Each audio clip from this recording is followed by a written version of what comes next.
السلام عليكم ورحمة الله وبركاته. إن الحمد لله نحمده ونستعينه ونستغفره ونعوذ بالله من شرور أنفسنا ومن سيئات أعمالنا. من يهده الله فلا مضل له ومن يضلل فلا هادي له.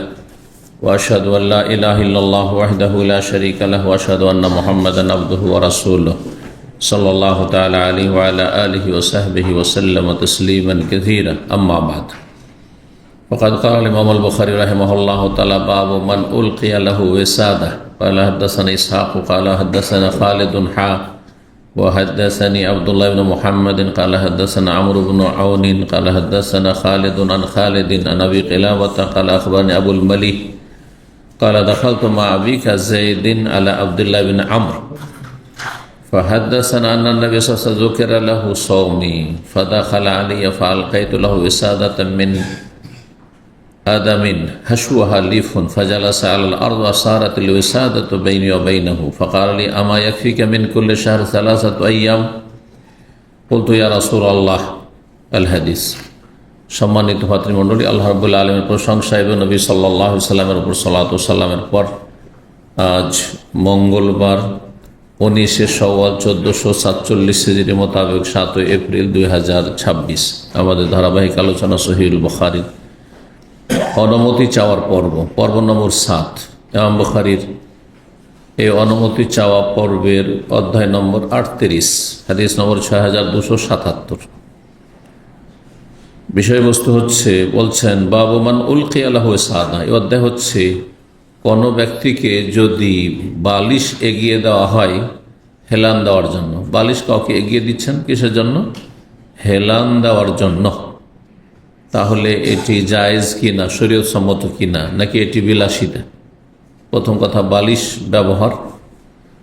দ্বিতীয় নম্বর, আপনার নিজের হেলান দেওয়ার জন্য বা আপনার পাশে যে বালিশ আছে সেটা অন্যকে এগিয়ে দেওয়া, কাউকে অগ্রাধিকার দেওয়া। জি, জায়েজ জায়েজ। এটি বালিশ ব্যবহার করা হয় এক তো ঘুমাবার জন্য, ঘুমাবার সময় বিছানায়, আর একটি বালিশ ব্যবহার করা হয় হেলান দেওয়ার জন্য, যেমন সোফা বা আরবি মজলিসগুলোতে দেখছেন যে বসার জন্য কি রয়েছে, সাইডে হেলান দেওয়ার জন্য ডান দিকে বাম দিকে অথবা পেছন দিকে, সোফাতে যেমন পেছন দিকে, সেটাই বালিশ। তো যদি সেটা নড়াচড়া করা যায় তাহলে সেটা একজন আরেকজনকে এগিয়ে দিতে পারে কিনা? পারে। আর আরবরা এটা করে, দেখেছি আমরা। বসতে গেলে দেখা যাচ্ছে যে বালিশের অভাব রয়েছে, সবার জন্য বালিশ জুটবে না, তখন কি করে তারা মজলিসে একজন আরেকজনকে এগিয়ে দেয় সম্মান প্রদর্শনের জন্য, যে সে আরাম করুক, বা আপনার চাইতে বেশি সম্মানিত অথবা সম্মানিত নাই হোক, বড় নাই হোক, আপনার চাইতে সিনিয়র নাই হোক, কিন্তু তারপর একে অপরকে প্রাধান্য দেওয়া এটা ভালো কাজ। 6277 নম্বর হাদিস। হাদিস বর্ণনা করছেন আবু কিলাবাহ তাবী। তিনি বলছেন আখবারনি আবুল মালিহ, আমাকে জানিয়েছেন আবুল মালিহ। তিনি বলেন দাখালতু মা আবিকা যায়েদিন আলা আব্দুল্লাহ বিন আমর। বলছেন আমি প্রবেশ করেছিলাম তোমার পিতা যায়েদের সাথে আব্দুল্লাহ বিন আমর বিন আসের কাছে। আবু কিলাবাকে, তার ছাত্রকে সম্বোধনকে বলছেন তোমার আব্বার সাথে আমি আব্দুল্লাহ বিন আমর বিন আস, প্রখ্যাত সাহাবী রাদিয়াল্লাহু তাআলা আনহুমা, বাপ বেটা দুজনই সাহাবী। এই জন্য বাপ বেটার, আর তারপরে সেই যুগে বাল্য বিবাহ হতো। জি, সেই যুগে কেন, আজকে থেকে 40-50 বছর আগে হিন্দুদের মধ্যে সবচেয়ে বেশি বাল্য বিবাহ ছিল। হিন্দুদের মাঝে মুসলিম চাইতে বেশি বাল্য বিবাহ ছিল। আমরা আমাদের গ্রামে দেখেছি যে মুসলিম মেয়েদের হয়তো বিয়ে 13 বছর 14 বছরে হোক, কিন্তু হিন্দু মেয়েদের বিয়ে গ্রামে 10 বছরে দিত, 9 বছরে দিত। বাল্য বিবাহ কোনো অসুবিধা নেই। আর তারপরে স্বামীর ঘরে উঠিয়ে দেওয়া বাসর, সেটা যেন সাবালিকা হয় যথেষ্ট। সাবালিকা হওয়া যথেষ্ট। আর সাবালিকা হওয়ার লক্ষণ হচ্ছে মাসিক আসা। মাসিক চলে আসার পরে সেটা 9-10 বছর হয়ে যেতে পারে, 12 বছর 13 বছর হইতে পারে, জায়েজ, কোনো অসুবিধা নেই। সুতরাং যেসব দেশে বাল্যবিবাহ চলবে না 18 বছর আগে, এটা ইসলামের সাথে সাংঘর্ষিক আইন। এই আইন প্রণয়ন করে, এই আইনের সমর্থন করা হারাম। এবং এই আইনকে যারা জবরদস্তি চাপিয়ে দিতে চাইবে, এটি কুফরি কাজ, হারাম কাজ এটি। আল্লাহ হেদায়েত দান করবে এসব কথিত মুসলিমদেরকে, যারা ইসলামের শত্রু। এই কথিত মুসলিমগুলি হচ্ছে ইসলামের শত্রু। বাইরের শত্রু কি, ঘরেই শত্রু ভরা আছে অনেক। তো বলছেন যে আব্দুল্লাহ বিন আমরের কথা বলছিলাম, 11 বছর তাদের জীবনীতে বলা হয়েছে। বাপ বেটার পার্থক্য ছিল বয়সের 11 বছর। 11 বছর। আরব দেশ, গরম দেশ, অল্প বয়সে মানব সাবালক সাবালিকা হয়ে যায়। এখানে অনেক আরব ছেলেদেরকে আজকাল দেখবেন যে 8-10 বছরের ছেলে, কিন্তু আমাদের দেশের মনে হচ্ছে 15 বছর 18 বছরের ছেলের মতো, মনে হয় না? ঠিক মেয়েরাও এরকম। গরম দেশে তাড়াতাড়ি মানুষের শরীরও গরম থাকে, সাবালক তাড়াতাড়ি হয়, সাবালিকা তাড়াতাড়ি হয়। আর ঠান্ডা দেশে সাবালক সাবালিকা হইতে বিলম্ব হয়েছে। তো বলছেন ফাহাদাসানা, সুতরাং আমাদেরকে হাদিস বর্ণনা করেছেন কে? আব্দুল্লাহ বিন আমর ইবনে আস। নবী সাল্লাল্লাহু সামনে আমার নফল সিয়াম, আমার রোজা সম্পর্কে, মানে নফল রোজা। আব্দুল্লাহ বিন আমর ইবনে আস এমন একজন সাহাবী ছিলেন যে তিনি নফল রোজা রাখায় মানে অন্য সাহাবায়ে কেরাম চাইতে ব্যতিক্রম ছিল, খুব বেশি, মানে বেশি রোজা রাখতেন, নফল অনেক বেশি, দৈনিক, একদিনও বাদ না। নবী সাল্লাল্লাহু নিষেধাজ্ঞার আগে প্রতিদিন রোজা রাখতেন। নবী সাল্লাল্লাহু আলাইহি ওয়াসাল্লাম জানতে পারলেন তার সম্পর্কে যে প্রতিদিন সে নফল সিয়াম রাখে। নবী সাল্লাল্লাহু আলাইহি ওয়াসাল্লামের সামনে আমার নফল সিয়ামের কথা আলোচনা করা হয় বা আলোচিত হয়। ফাদাখাল আলিয়া, তারপরে আমার কাছে তিনি আসেন। ফাআলকাইতু লাহু ওয়াসাদাতাম মিন আদম, নবী সাল্লাল্লাহু আলাইহি ওয়াসাল্লামের জন্য এগিয়ে দিলাম চামড়ার একটি বালিশ। আলকাইল, নিক্ষেপ করা। নিক্ষেপ করা কথাটি বাংলায় চলে না, আরবিতে চলে। একটি শব্দ এক ভাষায় হয়তো ব্যবহারযোগ্য, মার্জিত ভাষা, আর এক ভাষায় গেলে সেটি বেয়াদবি হয়ে যাবে, আর এক ভাষায় গেলে বেয়াদবি হয়ে যাবে। বরং একই ভাষায় বাংলা এক অঞ্চলে বলি, আর এক অঞ্চলে গালি, জানেন না? আচ্ছা, তো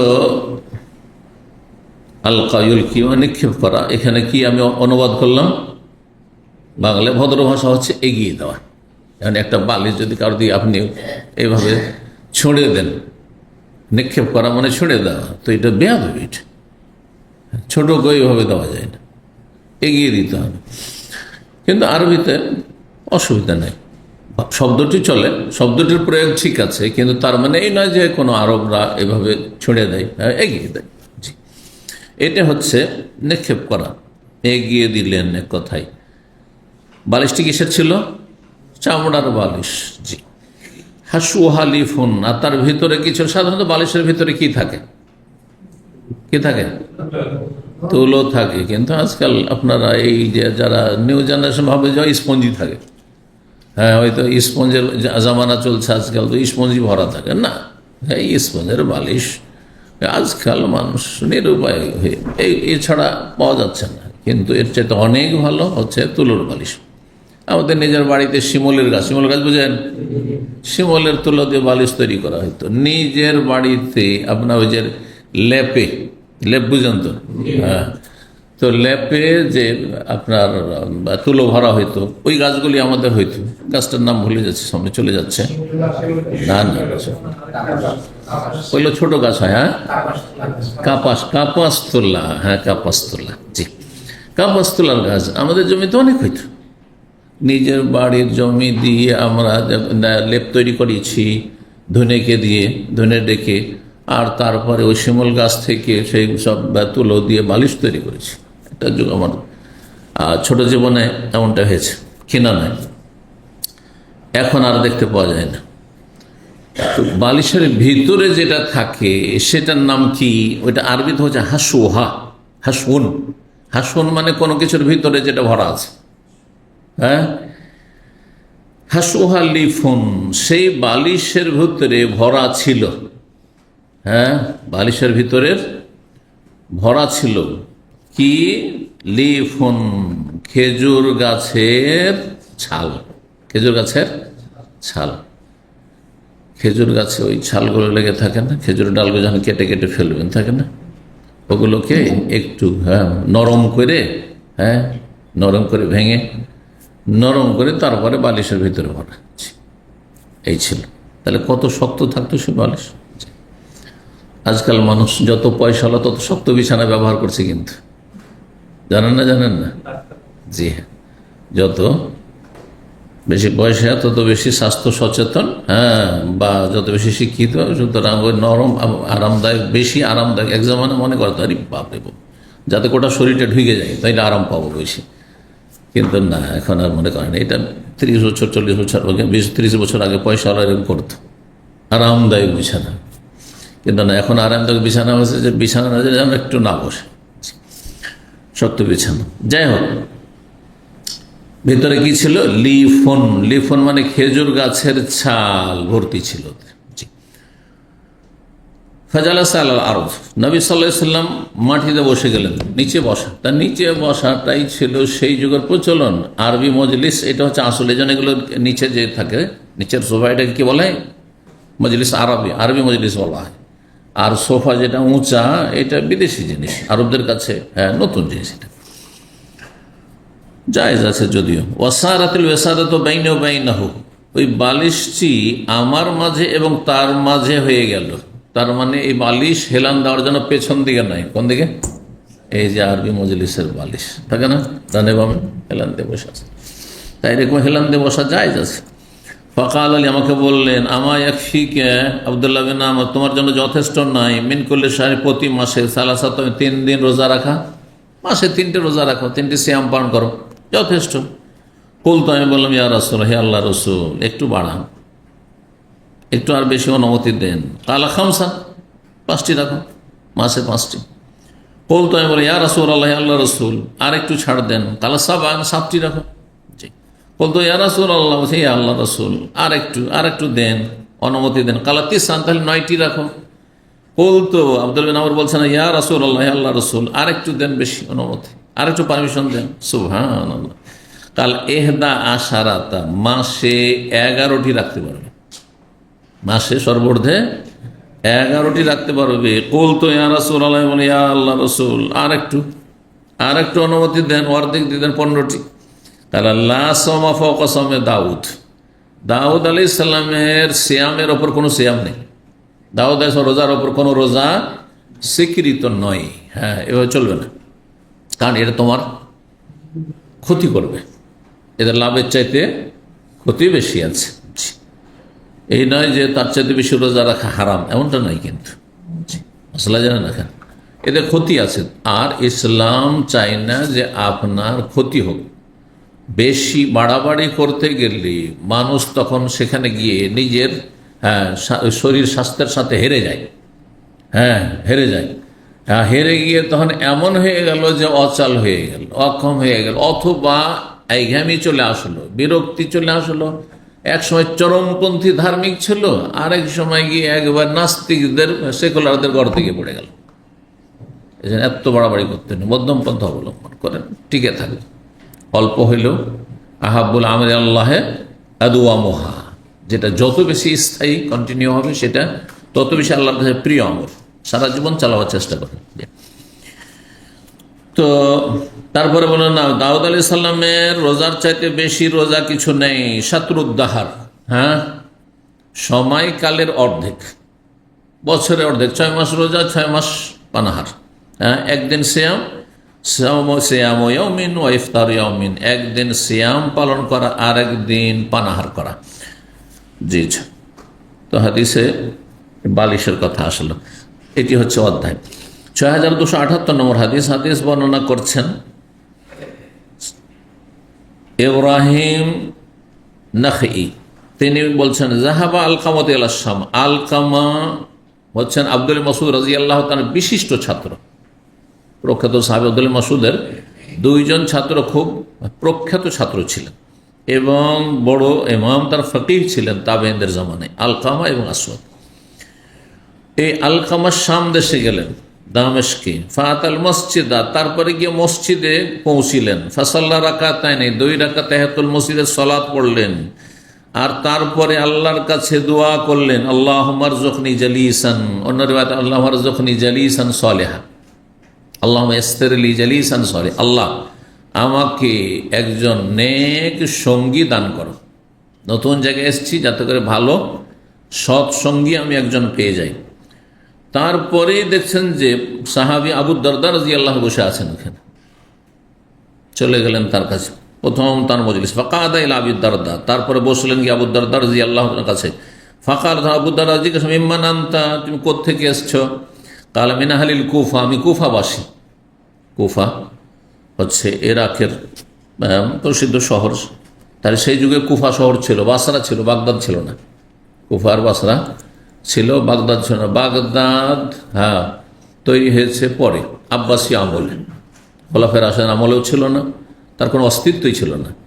আর বনু উমাইয়ার যুগে 132 পর্যন্ত ছিল না। তারপরে যখন এরা আব্বাসী বংশের লোকেরা, আব্বাস রাদিয়াল্লাহু আনহু বংশের লোকেরা আসলো, আব্বাসী খেলাফত শুরু হলো, তখন এই খলিফা মনসুর, হারুন রশিদের পিতা, সেই জামানায় এই বাগদাদ নগরী গড়ে ওঠে, যেটি হচ্ছে ইরাকের রাজধানী বর্তমান। কালা, বললেন তখন আবু দারদা, আলাইসা ফিকুম সাহিবু সির, তুমি এখানে কেন এসছো? তোমার তো আসার কোনো প্রয়োজন নেই, এত দূর কষ্ট করে দিন শিখতে এসছো,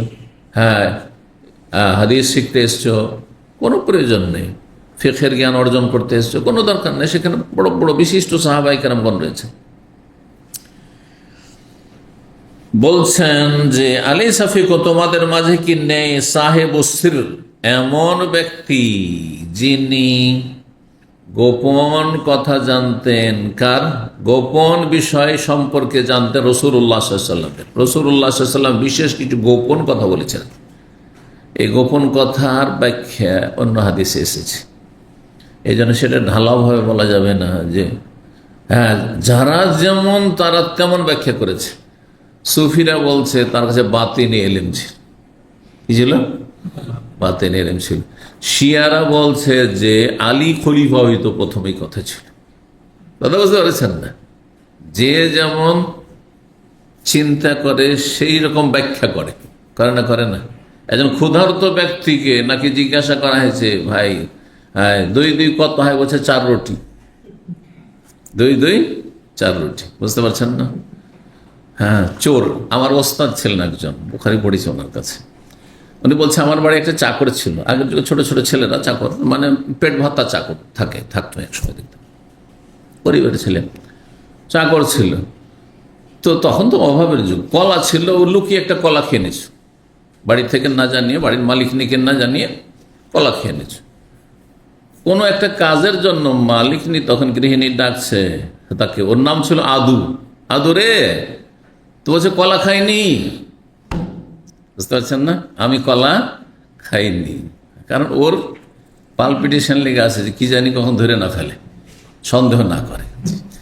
তো ওই রকম বিষয়। তো এই কোরআন হাদিসের ব্যাখ্যাগুলি যে যেমন আগে থেকে একটা ধারণা তৈরি করে নিয়েছে, ওই রকমের ব্যাখ্যা করেছে। সেখানে গিয়ে তখন কেউ কবর পূজারী হয়েছে, কেউ পীর পূজারী হয়েছে, কেউ বিভিন্ন তরিকা, কেউ হাফিজি শিয়া হয়েছে, সাহাবায়ে কেউ দুশমন হয়েছে। বুঝতে পেরেছেন? কেউ মযহাবকে ফরজ করে নিয়েছে, যে যেমন ব্যাখ্যা। ফাসআলু আহলা যিকর মানে একজনকে ধরতে হবে, 4 জনের, ওই আলেম নয়। যে কোনো আলেমকে জিজ্ঞাসা করলে হবে না, হয় হানফি হইতে হবে না, শাফি নয় মালিক হাম্বলি। দেখো, মানে আগে দেমাগে বসিয়ে নিয়েছে মযহাব ফরজ, এখন তখন ওই রকম দলিল তলাশ করতে হবে। ফাসআলু আহলা যিকর, আল্লাহ বলছে আহলে যিকর, আলেম ওলামাদেরকে জিজ্ঞাসা করে। আলেম ওলামা আহলা যিকর বহু বচন না, একজন, শুধু একজন। এখন বাংলাদেশ চলে যাওয়ার পরে আমাকে তলাশ করবেন নাকি? হাতের নাগালে যে ভালো আলেম পাবেন তাকে জিজ্ঞেস করবেন। এটা হচ্ছে এর ব্যাখ্যা। বুঝতে পারছেন না? কিন্তু না, যে যেমন চিন্তা করে সেই রকমের ব্যাখ্যা বিশ্লেষণ করে। জি, এই জন্য আপনার সম্পর্কে যদি কারো নেগেটিভ ধারণা দেখতে পারেন, আপনাকে আপনার ভালোটারও খারাপ ব্যাখ্যা করুন। বুঝতে পারছেন না? দান খেরাত যদি করেন তো লোকটা অহংকারী, লোক দেখানো কাজ করে। তাহাজ্জুদ পড়েন, দুনিয়াদার, ও লোক দেখানো এগুলো করে।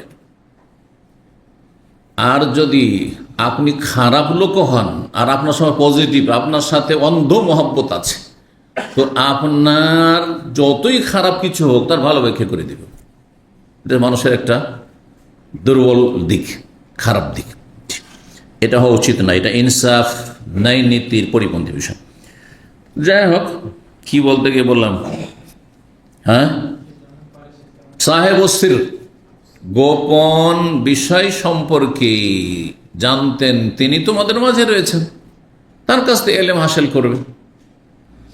গোপন বিষয় কি ছিল হাদিসে স্পষ্ট চলে এসছে, সাহাবা ইকরামের ভাষায় এসছে। ওমর রাদিয়াল্লাহু তাআলা স্পষ্ট করেছেন বিষয়টি। সেটা ছিল যে নবী সাল্লাল্লাহু আলাইহি ওয়াসাল্লাম মদিনার মুনাফিকগুলি নাম ধরে ধরে হুযায়ফা রাদিয়াল্লাহু বলে দিয়েছিলেন। এখানে না, কার নাম আছে? হুযায়ফা। হুযায়ফাকে বলে দিয়েছে যে মদিনায় অমুক অমুক অমুক ইবনে উবাই মুনাফিকের পরে অমুক অমুক অমুক অমুক, এরা সব মুনাফিক। এই জন্য বারবার করে গিয়ে ওমর জিজ্ঞেস করতেন, এত ভয় পেতেন মুনাফিকি কে, নেফাক, কপটতাকে, যে আচ্ছা হুযায়ফা, তোমাকে আল্লাহর কসম দিচ্ছি, তুমি বলো আমার নাম কি রাসূলুল্লাহ সাল্লাল্লাহু আলাইহি ওয়াসাল্লাম মুনাফিকদের লিস্টে উল্লেখ করেছেন? যদি উল্লেখ করেন তাহলে আমি এখনো সংশোধন করব, কোনখানে আমার ত্রুটিটা আছে, আমার মুনাফিকি আছে। আল্লাহু আকবার। বুঝতে পেরেছেন না? জি। ওমর রাদিয়াল্লাহু তাআলা আনহুর জীবনীতে আরো রয়েছে, ভাষ্যকার এই সহিহ বুখারী ভাষ্যতে লিখছেন যে ওমর রাদিয়াল্লাহু তাআলা কারো জানাজায় গেলে তার খেলাফত আমলে বা তার আগে, নবী সাল্লাল্লাহু ইন্তেকালের পরে, নবী সাল্লাল্লাহু জানাজায় যাচ্ছেন, কিন্তু নবী সাল্লাল্লাহু ইন্তেকালের পরে কারো জানাজায় গেলে ফলো করতেন হুযায়ফাকে। হুযায়ফা যদি জানাজা যায় তো আমি যাব, নাহলে যাব না। কেন? কারণ হুযায়ফা জানে যে মুনাফিকের জানাজা যাবেন না, আমিও যাব না। আর হুযায়ফা গিয়েছে, তার মানে সে মুসলিম, মুনাফিক নয়। এবার বুঝতে পেরেছেন যে সাহেব সির গোপন তথ্য জানতেন, কিসের? যে কে মুনাফিক আর কে খাঁটি মুসলিম, আনসারি আর মুহাজির। আনসারি বংশের মধ্য থেকে মুনাফিকগুলো ছিল, মুহাজিরদের মধ্যে কেউ মুনাফিক ছিল না। এখানে একটি কথা শুনে রাখা ভালো, মুনাফিক মুসলিম দেশে তৈরি হয়, অমুসলিম দেশে যেখানে মুসলিমের সংখ্যা সেখানে মুনাফিক তৈরি হয়, কারণ সেখানে তো এমনি কাফেররা বুক ফুলিয়ে চলে বেরোচ্ছে। যেখানে দেখছে যে মুসলিমদের কাছ থেকে স্বার্থ হাসিল দুনিয়ার, তখন মুনাফিক তৈরি হয়। এই জন্য বাংলাদেশ পাকিস্তান মুনাফিক পাবেন, বুঝতে পেরেছেন? ইন্ডিয়া তো মুনাফিক পাবেন না। ইন্ডিয়াতে মুসলিম যদি ওইরকম মুনাফিক টাইপের থাকে তো মুরতাদ, কারণ বলতে আর ভয় নেই। হ্যাঁ, কারণ ও ওর ফেভারে আছে কুফরি শক্তি, বুঝতে পারছেন? এইরকম অমুসলিম পশ্চিমা দেশে, হ্যাঁ, যেসব দেশগুলো অমুসলিম দেশ, সেসব দেশে। এই জন্য মক্কাতে কাফেরদের শক্তি বেশি ছিল, এই জন্য মক্কাতে কোনো মুনাফিক ছিল না। কিন্তু মদিনায় যেহেতু ইসলামের শক্তি বেশি হয়ে গেল, তখন মুনাফিক দুনিয়ার স্বার্থ হাসিলের জন্য তৈরি হলো। রহস্যটা বুঝতে পারছেন? এই জন্য অনেকে আপনার ভোট নেওয়ার জন্য, আপনার কাছ থেকে দুনিয়ার স্বার্থ হাসিলের জন্য ইসলামের কথা বলবে, আর তারপরে আমি উমর রাদিয়াল্লাহু আনহুর খেলাফত কায়েম করব, সেই ন্যায় নীতি অবলম্বন করব বলবে, আর ইলেকশন হওয়ার পরে যা ইচ্ছা তাই করবে। বুঝতে পারছেন না? মুসলিম সমাজে মুনাফিক পাওয়া যায়। তো তারপরে বলছে আলাইসা ফিকুম, ইয়ানি হুযায়ফা আল্লাযী লা ইয়ালামু গায়রুহু, যেই গোপন কথাগুলি তিনি ছাড়া কেউ জানতেন না, অর্থাৎ মুনাফিকদের নামের লিস্ট। আলাইসা ফিকুম, তোমাদের মাঝে এমন সাহাবী নেই, আও কানা ফিকুম, তোমাদের মাঝে কি ছিল না, আল্লাযী আজারাহুল্লাহু আলা লিসানি রাসূলি, যাকে আল্লাহ রক্ষা করেছেন শয়তানের অনিষ্ট, মিনাশ শয়তান, শয়তানের অনিষ্ট থেকে রাসূলুল্লাহ সাল্লাল্লাহু আলাইহি ওয়াসাল্লামের মোবারক জবানের মাধ্যমে নবী সাল্লাল্লাহু আলাইহি ওয়াসাল্লাম জানিয়েছেন বিষয়টি, যে আম্মার এমন এক ব্যক্তি যাকে আল্লাহ শয়তান থেকে হেফাজতে রেখেছেন। তো আম্মার বিন ইয়াসির কুফাতে আছেন, তার কাছ থেকে এলেম হাসিল করবে। এত দূর আসার দরকারটা কি? কোথায় কুফা থেকে, হ্যাঁ, সেই সুদূর সিরিয়া শাম দেশে যাওয়া। আওয়ালাইসা ফিকুম সাহিবুস সিওয়াক ওয়াল ওয়াসাদা, তোমাদের মাঝে এমন কোন ব্যক্তি নেই যিনি মিসওয়াক এবং বালিশ সের দায়িত্বে নিয়োজিত ছিলেন। নবী সাল্লাল্লাহু আলাইহি ওয়াসাল্লাম যে কোনো জায়গায় গেলে মিসওয়াক জরুরি, হ্যাঁ, দিনে কয়েকবার করে মিসওয়াক করতে হবে। আর যে কোনো জায়গায় বিশ্রাম করলে এটা বালিশ লাগবে। তো এই বালিশ সংরক্ষণ করে রাখতেন, আর মিসওয়াকটাকে সংরক্ষণ রাখতেন, রেডি রাখতেন। কে? উনি ছিলেন আব্দুল্লাহ বিন মাসউদ রাদিয়াল্লাহু আনহু। তিনিও কুফাতে আছেন। হ্যাঁ, তিনি বড় একজন আলেম ফকিহ, হ্যাঁ, সাহাবী। ইয়ানি ইবনে মাসউদ, অর্থাৎ ইবনে মাসউদ তিনিও আছেন। তাহলে আম্মার বিন ইয়াসির সেখানে আছে, হুযাইফা আছেন, আর কে আছে? ইবনে মাসউদ আছেন। তাদের কাছ থেকে ইলম হাসিল করা যথেষ্ট ছিল। কাইফা কান আব্দুল্লাহ ইয়াকরা, তারপরে বলছেন আচ্ছা বলো তুমি যখন এসেছো কুফা থেকে, আর কুফাতে আব্দুল্লাহ মাসউদ সেখানে অবস্থান করছেন, আর তিনি সবচেয়ে সিনিয়র সাহাবী সেখানে। আব্দুল্লাহ বিন মাসউদ সূরা ওয়াল লাইলি ইযা ইয়াগশা ওয়ান নাহারি ইযা তাজাল্লা ওয়া মা খালাকাজ যাকারা ওয়াল উনসা, এই সূরাটি কি নিয়মে তিনি পাঠ করছেন, তার পাঠ করার পদ্ধতি, তার তেলাওয়াত কি শুনেছো তুমি এই সূরার? কাইফা কান ইয়াকরা আব্দুল্লাহ, কাইফা কান আব্দুল্লাহ ইয়াকরা ওয়াল লাইলি ইযা ইয়াগশা কালা, তখন জয় বললেন যে তিনি পড়েন। এখানে কিন্তু ইখতিলাফ, মতবিরোধ ছিল, মানে দুটো মত ছিল। ইবনে মাসউদের মত ভিন্ন ছিল সমস্ত সাহাবায়ে কেরাম থেকে এই মর্মে, কারণ ইবনে মাসউদ রাদিয়াল্লাহু তাআলা আনহু প্রথম যখন নাযিল হয় তখন তিনি শুনেছেন, তারপরে যে তাতে অতিরিক্ত আরো একটি শব্দ নাযিল হয়েছে সেটা তিনি শোনেননি, জানতে পারেননি, যার ফলে তার আগের যে জানা সেটার উপর তিনি অটল হয়ে থেকে গেছিলেন, কারো কথা শুনতেন না। না, আমি তোমাদের মতো পড়বো না, আমাকে স্বয়ং নবী পড়িয়েছেন, তোমাদের কথা কেন শুনবো? তো এই ভুলটি ইবনে মাসউদ, তাহলে বড় বড় আলেমদের ভুল থেকে যেতে পারে, বড় বড় আলেমের ভুল থেকে যেতে পারে, যেগুলোকে বলা হয় যে কোন বিজ্ঞ আলেমের সাজ ফতুয়া, ঠিক কোন আলেমের। না হলে এই চার মযহাবের ইখতিলাফ কেন হবে? হানাফি, শাফি, মালিকি, হাম্বলির ইখতিলাফই কেন হবে? তারা বড় আলেম না? কিন্তু বড় আলেমদেরও ভুল আছে, এই জন্য এক ইসলাম চার হয়ে গেছে, কিন্তু চার ইসলাম নয় আসলে, আর চার ইসলামের কোনো সুযোগই নেই, বুঝতে পেরেছেন? চারটার মধ্যে একটাই ঠিক আছে।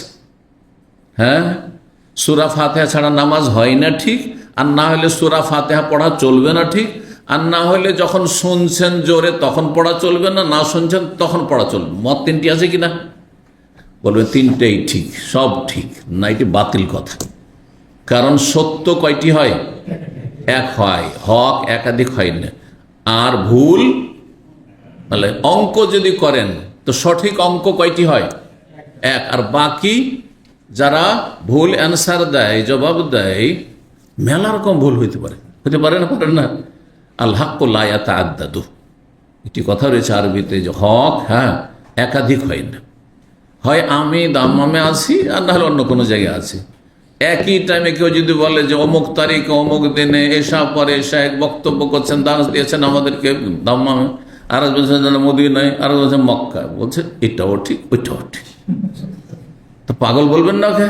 তাহলে ধর্মের ক্ষেত্রে জ্বালা বলে যে সবটাই ঠিক, এটা একেবারে ভুল। রফায়দান করাও ঠিক আর না করাও ঠিক, বুকে হাত বাঁধাও ঠিক, হাত ছেড়ে দেওয়াও ঠিক, আর নাভির নিচে বাঁধাও ঠিক, সব ভুল কথা এগুলো, একটা ঠিক। কিন্তু সহিটা, ওই ঠিকটা জানার চেষ্টা করেন, যদি জানতে না পারে আল্লাহ মাফ করবেন, কারণ এগুলো সুন্নাতের বিষয়, আকীদার বিষয় না। কিন্তু জানার চেষ্টা করলেন না, গোড়ামি করলেন যে আমি একটা ধরে নিলাম, ব্যাস, এটা ভুল করলেন আপনি।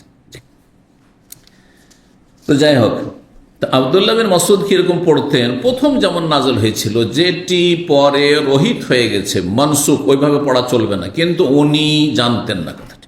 ওয়াল লাইলি ইযা ইয়াগশা ওয়ান নাহারি ইযা তাজাল্লা ওয়াজ যাকারা ওয়াল উনসা, হ্যাঁ, ওয়াজ যাকারি ওয়াল উনসা, ওয়াজ যাকারি ওয়াল উনসা কসম, ওয়াল লাইলি ইযা ইয়াগশা, রাতের কসম, যখন রাত ঢেকে নেই দুনিয়াকে, ওয়ান নাহারি ইযা তাজাল্লা, আর দিনের কসম যখন দিন কি হয়, আলোকিত হয়, উদ্ভাসিত হয়, ওয়াজ যাকারি ওয়াল উনসা, নর নারীর শপথ, আল্লাহ যেন নর নারীর শপথ করছেন। এই কেরাত পড়লে নামাজ বাতিল হয়ে যাবে। এই কেরাতকে কেরাতে সাজ বলা হয়, বিরল কেরাত। কেরাতে মশহুর মোতাওয়াতের হচ্ছে 10টি, 7 3 10টি, 7, আর তারপর আরো অতিরিক্ত 3, এই 10 রকমের কেরাত পড়া জায়েজ কোরআনে কারীমের, বুঝছেন না? যারা কেরাতের সাবজেক্ট সম্পর্কে কিছু জ্ঞান রাখেন তাদের জন্য বলছি। আর বাকি এর অতিরিক্ত মেলা কেরাতে সাজদা আছে, সাজ কেরাত মানে বিরল কেরাত, হ্যাঁ, সেটা যদি কেউ নামাজে পড়ে তো বাতিল হয়ে যাবে। সুতরাং এই সূরা যদি কেউ পড়ে এইভাবে ওয়াজ যাকারি ওয়াল উনসা, তো নামাজ হবে না, আপনি কোরআনকে বিকৃত করে দিলেন। কিন্তু তার জানা ছিল, যার জানা ছিল সে মাযুর। জি, ইবনে মাসউদের মত এটি ছিল। ইবনে মাসউদের ছাত্র যেহেতু আলকামা, তিনি ওইভাবে মুখস্থ করে, ওস্তাদ যেমন তেমন ছাত্রও তার কাছ থেকে মুখস্থ করে এসেছেন। ওয়াজ্জাকারি ওয়াল উনসা বলছেন, এই জন্য দেখেন কালা ওয়াজ্জাকারি ওয়াল উনসা, নর নারীর কসম, অথচ কোরআনে কারীম কি রয়েছে, ওয়ামা খালাকা যাকারা ওয়াল উনসা, যিনি, সেই সত্তার কসম যিনি নর নারীকে সৃষ্টি করেছেন। তাহলে আল্লাহ নিজের সত্তার কসম করছেন। ওমা খালাকা মানে অমান খালাকা। জি, আবু দারদা যে সামদেশে দামেশকে ছিলেন, তারও মত সেম ইবনে মাসউদের মতো ছিল। উনিও ওয়াজ্জাকার অলনসা শুনেছেন, ওর ওপরে উনি অটল। অন্যরা বলছেন উনি ওখানে শুনছেন না, এইখানে উনি শুনছেন না। এই দুইজনের ব্যতিক্রম তেলাওয়াত ছিল এই সূরার এই আয়াতটির ক্ষেত্রে। তো দলিল পেয়ে গেলেন কে? সাপোর্টার পেয়ে গেলেন আবু দারদা, যে দেখো দেখো, এই যে ইবনে মাসউদ যেমন পড়ছে আমি ওই রকম পড়ছি, আমি ঠিক, আর ইবনে মাসউদ তোমরা ভুল করছো। ওমা খালাকা যাকার অনুসারা পড়ে তোমরা ভুল করছো, বুঝছেন না? কালা, সেজন্য বলছেন মাজালা হাওলাই, এরা আমার পিছনে লেগেই আছে। হাত্তা কাদু ইউশাক্কে কোনি, এমন উপক্রম হয়েছে যে আমাকে সন্দেহ ফেলে দিবে, আমি মনে হয় ভুলে আছি। কিন্তু এখন আমার বিশ্বাসটা আরো কি হয়ে গেল, পাকা হয়ে গেল, যে আমার সমর্থনে কে আছেন, ইবনে মাসউদ আমার মতোই তেলাওয়াত করছে, তার ভুলটাই শক্ত হয়ে গেল। এরকম অনেক সময় মানুষ বিভ্রান্ত হয়ে যায়। মানে এখান থেকে কিছুটা হেদায়েত হয়ে গেলেন, আর যাওয়ার পরে দেশে গিয়ে বড় মুফতি, আপনি বেদাতি মুফতির সাথে আপনার সাক্ষাৎ হয়ে গেল, আর যাওয়ার পরে আপনার সামনে দুই একটি সংশয় এমন ছড়িয়ে দিল, তারপরে বলে আমি তো ভাবছিলাম যে সৌদি আরবে যে আকিদা পড়েছি ওইটাই ঠিক, যে আল্লাহর চেহারা আছে। তো বলছে না না না, চেহারা নেই, চেহারা মানে সত্তা, হাত নেই, ওটা কুদরতি হাত, কুদরত, হাত মানে কুদরত। তাহলে এত বড় যখন মুফতি, এইটাই মনে হয় ঠিক, পোল্ট্রি খেয়ে গেলে আপনি, বুঝলেন না? এমনটা হয় অনেক সময়, অনেক লোক এভাবে গোমরা হয়ে গেছে হেদায়েতের কাছাকাছি এসে। ওয়াকাদ সামিআতু আমি রাসূলুল্লাহ, আমি রাসূলুল্লাহর কাছে শুনেছি, মানে নবী সাল্লাল্লাহু আলাইহি ওয়াসাল্লাম নিজে আমাকে এভাবে পড়িয়েছেন। হ্যাঁ, প্রথম পড়িয়েছেন, কিন্তু পরে কিছুদিন পরে বা কয়েকদিন পরে নাজল হয়ে গেছে ওমা খালাকা যাকারা ওয়াল উনসা ওয়াজ্জাকারি ওয়াল উনসা নয়। কিন্তু ওই খবরটি সিংহভাগ সাহাবায়ে কেরাম সবাই জানতেন, কিন্তু ইবনে মাসউদ জানতেন না, আর আবু দারদা জানতেন না। আগের পড়াটার উপরে অটল রয়েছেন। 39 নম্বর অধ্যায় হচ্ছে বাবুল কাইলাতে বাদাল জুমা। কাইলা মানে হচ্ছে কাইলুলা, বিশ্রাম করা। কালা ইয়াকিলু কাইলুলাতান কাইলাতান, জুমার পরে বিশ্রাম করা। জুমার দিন সকালবেলা শোয়া সুন্নত নয়, কারণ সকালবেলা ঘুমাতে গিয়ে অনেক সময় জুমা ছুটে যেতে পারে। হচ্ছে যারা দুনিয়াদার লোক, যাদের ঘুমের কোনো স্টেশন নেই, নন স্টপেজ ঘুমে, যখন ঘুমাইতে পেলো তো পেলো, কাজ করছে তো করছে, ভূতের মতো কাজ করছে, আর যখন ঘুমাচ্ছে তখনও ভূতের মতো কাজ ঘুমাচ্ছে, বুঝছেন না? কিন্তু আলহামদুলিল্লাহ, আলহামদুলিল্লাহ, আল্লাহ এটি নিয়ামত। আমি ছুটির দিনেও মনে করি যে 1 ঘন্টা একটু বেশি ঘুমিয়ে, আর জুমার দিনে মনে করি যে একটু সকালে তো আসতে হয় না, কারণ অন্য দিনে সকালে 9টায় অফিসে চলে আসি, জুমার দিনে 10:30টায় আসি, তো আরেকটু বেশি ঘুমাই, কিন্তু ঘুম হবে না, ওর টাইম ফিক্স আছে, অভ্যাস, বুঝতে পারছেন? আলহামদুলিল্লাহ। তো জুমার পরে ঘুমাইলে অসুবিধা নেই, জুমার পরে ঘুমাইলেন আসর পর্যন্ত, তারপরে খাওয়া দাওয়া করে ঘুমাই, শরীরটা আরাম পেল। জুমার দিনের সকালের ঘুম দেওয়ার পরে, দুপুরে খেয়ে নেওয়ার পরে আবার ঘুম আসে না, আবার ক্লান্তি আসে না, মনটা চাই লম্বা হয়ে যাবে, বিছানায় একটু বিশ্রাম করি। তো সকালের ঘুমটা একবারে 0 গেল, কোনো ফায়দারই হলো না, অথচ 5 ঘন্টা হয়তো ঘুমিয়েছেন সকালে। কিন্তু জুমার দিন যদি সকালে না ঘুমান, জোহর থেকে আসর ঘুমান, 2 ঘন্টা ঘুমালে যথেষ্ট। সকালের 5 ঘন্টা, জোহরে 1-1.5 ঘন্টা ঘুম যথেষ্ট। একে কাইলুলা বলা হয়। তো সাহাবায়ে কেরাম জুমার দিন, জুমার পরে কি করতেন? বিশ্রাম করতেন। সাহল ইবনে সাদ বলছেন যে কুন্না নাকিলু ওয়া নাতাকাদ্দা বাদাল জুমা, আমরা দুপুরের বিশ্রামও করতাম আর দুপুরের খাবারও খেতাম জুমা পড়ে আসার পরে, জুমার পরে। 40 নম্বর বাবুল কাইলাত ফিল মসজিদ, অধ্যায় হচ্ছে মসজিদে বিশ্রাম করা। দিনের বেলা মসজিদে কিছুক্ষণ বিশ্রাম, জোহর থেকে আসর কেউ ঘুমিয়ে আছে, জায়েজ কিনা? মসজিদে ঘুমানো জায়েজ, মসজিদে ঘুমানো প্রয়োজন থাক আর না থাক জায়েজ, যদি কর্তৃপক্ষ অনুমতি দেয়, মসজিদের মুতাওয়াল্লির অনুমতি থাকে, অথবা মসজিদ সরকারের আন্ডারে যেমন সৌদি আরবে আর অনুমতি থাকে, তাহলে ঘুমানো জায়েজ, অনুমতি না থাকলে জায়েজ নয়। জি, হানাফি মাযহাবে মসজিদে ঘুমানো মাকরুহ, মসজিদে ঘুমানো মাকরুহ।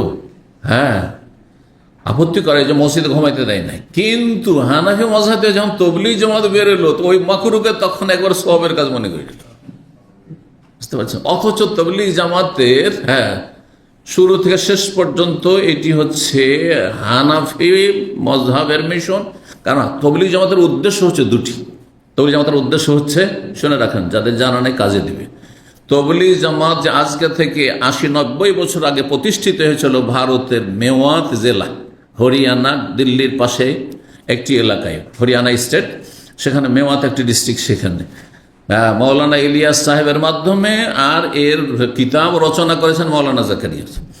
তো ইলিয়াসি তবলিগ, এই তবলিগের উদ্দেশ্য ছিল দুইটি।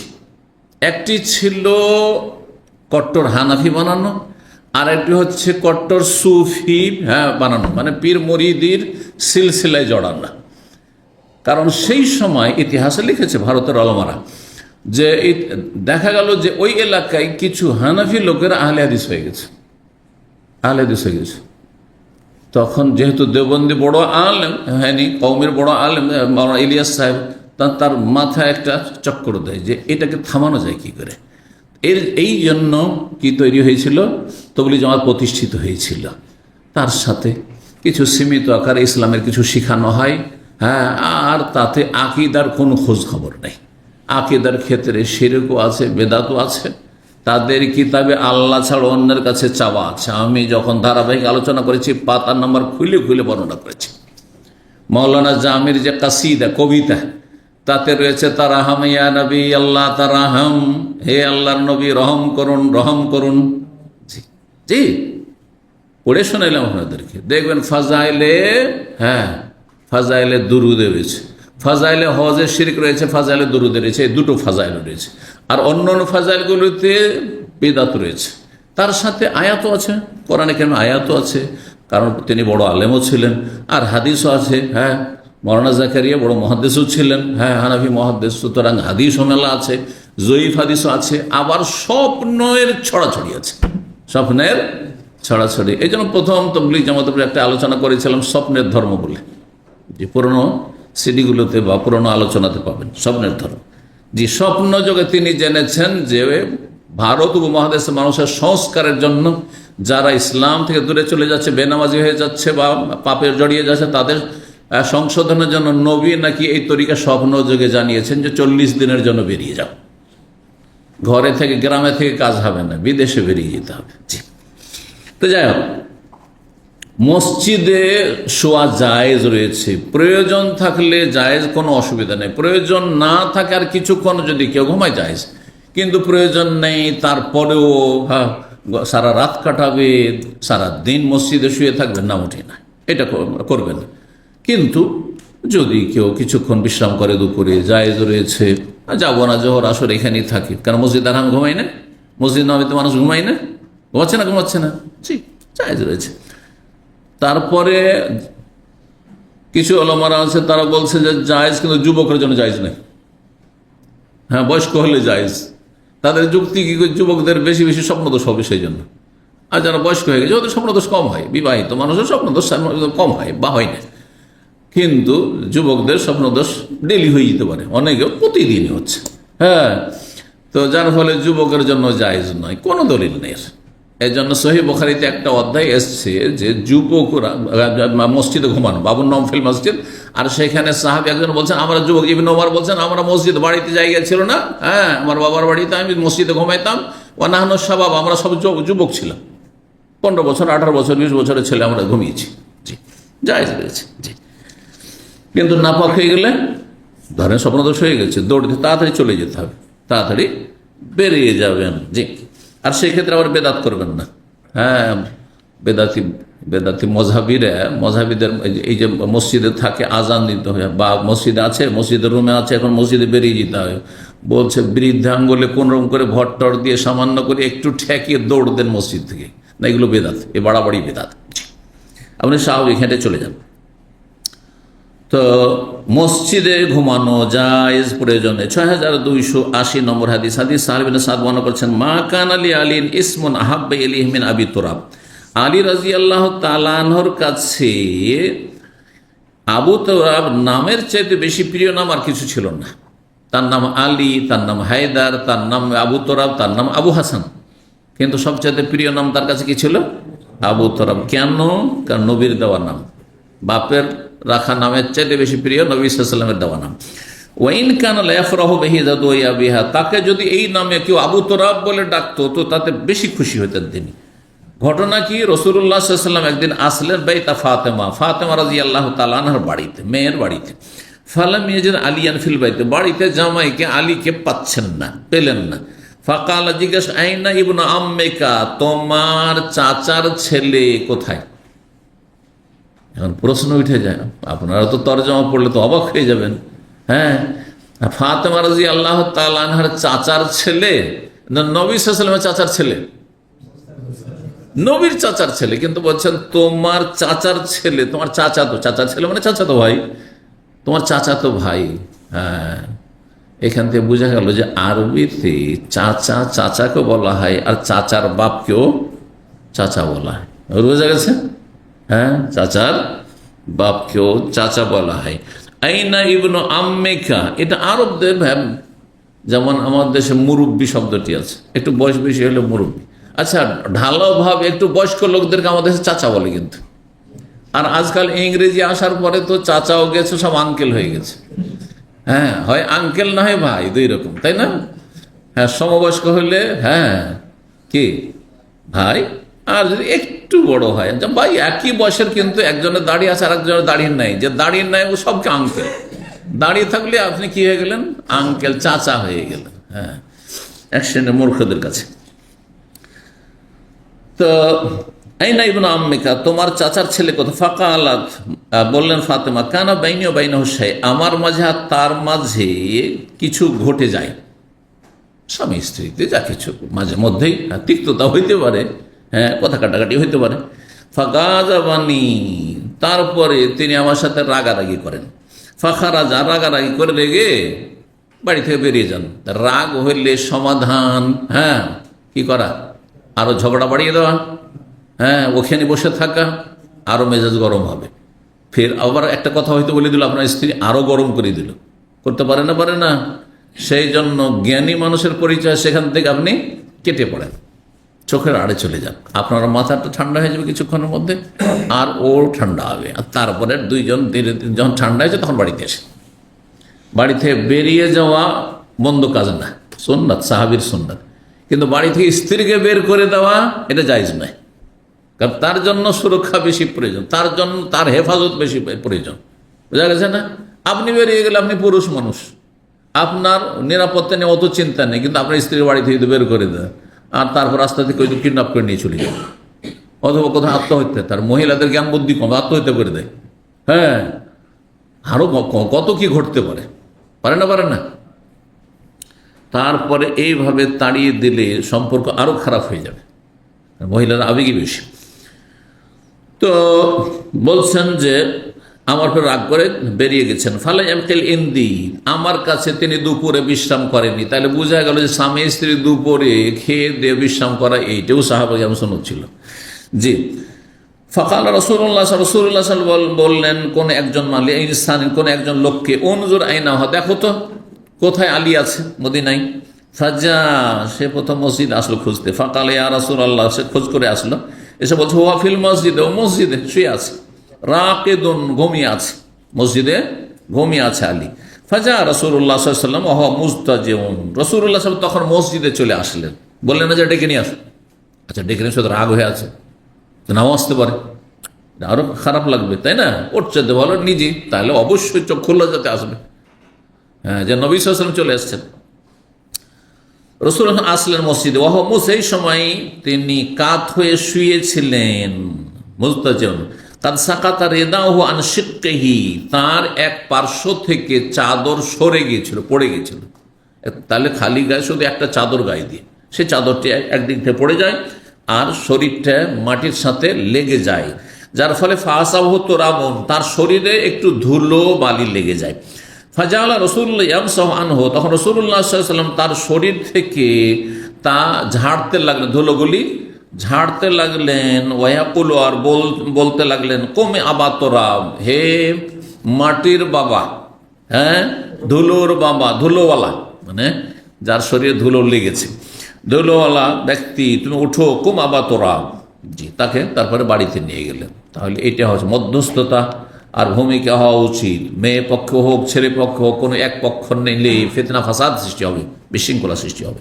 41 নম্বর অধ্যায়, বাবু মান যারা কওমান, এই অধ্যায় হচ্ছে কোনো ব্যক্তি যদি কোনো সম্প্রদায়ের সাথে দেখা সাক্ষাৎ করতে যায়, ফাকালা ইনদাহুম, তার কাছে গিয়ে যদি, তাদের কাছে কোনো একটি গ্রামে গেছেন, কোনো একটি বাড়িতে গেছেন, হ্যাঁ, আর যাওয়ার পরে তাদের বাড়িতে যদি আপনি ঘুমিয়ে যান, হ্যাঁ, জায়েজ কিনা, রাত্রে ঘুমানোর জন্য তো আপনার ব্যবস্থা থাকতো ওই রকম। কিন্তু দিনের বেলা গিয়েছেন, আর দিনের বেলা ঘুমাবার জন্য একবারে বিছানা লাগবে জরুরি নয়, কোনো এক জায়গাতে ঘুমিয়ে যেতে কিছুক্ষণ বিশ্রাম করার জন্য। তো ফাকালা ইনদাহুম মানে কাইলুল্লাহ, কালা মানে বলা নয় এখানে, হ্যাঁ, তাদের বাড়িতে, যাদের বাড়ি গিয়েছেন দেখা সাক্ষাৎ করতে, একটু সাক্ষাৎ করতে গিয়ে তাদের বাড়িতে যদি একটু দুপুরে বিশ্রাম করে নেন, তো এটা চলবে না? চলবে না। ঘুম এসছে, ঘুমিয়ে যান। সোফাতে গিয়ে বসেছিলেন, আজকালকার জামানে সোফাতে বসছিলেন, আর সেখানে একটু ঘুম আসছে, এসেছি, ঘুমিয়ে যান বন্ধুর বাড়িতে, অসুবিধা নেই, জায়েজ আছে। হাদিস নম্বর রয়েছে 6281 নম্বর হাদিস, পরেরটি লম্বা রয়েছে, এই হাদিসটি সংক্ষেপে। আনাস বলছেন যে তার মা উম্মে সুলাইম রাদিয়াল্লাহু তাআলা বলেছেন, কানাত তাবসুতু লিন-নেতান, নবী সাল্লাল্লাহু আলাইহি ওয়াসাল্লামের জন্য তিনি চামড়ার বিছানা বিছিয়ে দিতেন। নবী সাল্লাল্লাহু আলাইহি ওয়াসাল্লাম উম্মে সুলাইমের বাড়িতে আসতেন, উম্মে সুলাইম আবু তালহার স্ত্রী এবং আনাসের মা, তার বাড়িতে আসতেন, তখন নবী সাল্লাল্লাহু আলাইহি ওয়াসাল্লামের জন্য কি করতেন? একটি চামড়ার বিছানা বিছিয়ে দিতেন। ফায়াকিলু ইনদাহা আলা যালিকা নেতায়, সেই চামড়ার বিছানায় নবী সাল্লাল্লাহু আলাইহি ওয়াসাল্লাম দিনের বেলা কিছুক্ষণ বিশ্রাম করতেন উম্মে সুলাইমের বাড়িতে গিয়ে। বাড়িতে আবু তালহা আছেন, জি, উম্মে সুলাইম যেহেতু মায়ের কথা তিনি বলছেন, সেই জন্য এই নয় যে বাড়িতে কোনো মাহরাম নাই, শুধু একজন মহিলা আছে আর গিয়ে নবী সাল্লাল্লাহু ঘুমাচ্ছেন, এমনটা নয়। কালা ফাইদা নামান নবী সাল্লাল্লাহু আলাইহি ওয়াসাল্লাম, নবী সাল্লাল্লাহু যখন ঘুমিয়ে যেতেন, আখাজাত মিন আরাকিহি ওয়া শারি, তখন এই উম্মে সুলাইম রাদিয়াল্লাহু দেখতেন গরমের সময়, মদিনার গরম, ঘাম ঝরছে, তখন তিনি তার ঘামগুলিকে একটু ধরে নিতেন। কিসে? যে বিছানায় ঘাম বইছে, সেই ঘামগুলিকে তার একটি বোতল ছিল, সে বোতলে ভরে নিতেন। আর তার চুলগুলিও নিতেন। এখন চুল কেমন করে নিবে? চুল ওই সময় ঘুমাইলে চুল কোথায় থেকে পড়ে থাকবে, তো সিঁথি করার সময় চুল উঠে, সিঁথি করার, চিরুনি করার সময় চুল উঠে। অন্য হাদিসে রয়েছে যে আবু তালহা রাদিয়াল্লাহু তাআলা আনহু নবী সাল্লাল্লাহু আলাইহি ওয়াসাল্লাম যখন হজ বা উমরা করেন, তখন সেখান থেকে কিছু চুল নিয়েছিলেন, সেই চুলটা সংরক্ষণ করে নিয়ে এসেছিলেন। তা আবু তালহা স্বামী নিয়ে এসেছে, আসার পরে উম্মে সুলাইমকে দিয়েছেন, সেই চুলগুলি ছিল নবী সাল্লাল্লাহু আলাইহি ওয়াসাল্লামের, চুলও বরকত রয়েছে, নবী সাল্লাল্লাহু আলাইহি ওয়াসাল্লাম সব কিছুতে বরকত ছিল, তো চুলগুলি রেখেছিলেন। আর এই যে ঘাম, সেই ঘামটা ধরেছিলেন, সেই ঘামে চুলগুলিকে ঢুকিয়ে রেখেছিলেন, সেই ঘামের সাথে সে বোতলে চুল সহ ঘামকে ঢুকিয়ে রেখেছিলেন। এখন শুধু ঘাম থাকলে সেটা শুকিয়ে যেতে পারে, নষ্ট হয়ে যেতে পারে, সেই জন্য সেই ঘামটাকে এক ধরনের আতর ছিল, একাধিক রকমের আতরের সংমিশ্রণে সেটা তৈরি প্রস্তুত করা হইতো। সেই আতরটির নাম এখানে সুখ, সুখ নামক আতর সেই যুগের ছিল। যেমন আজকালকার বিভিন্ন নামের আতর আছে না, ওই রকম।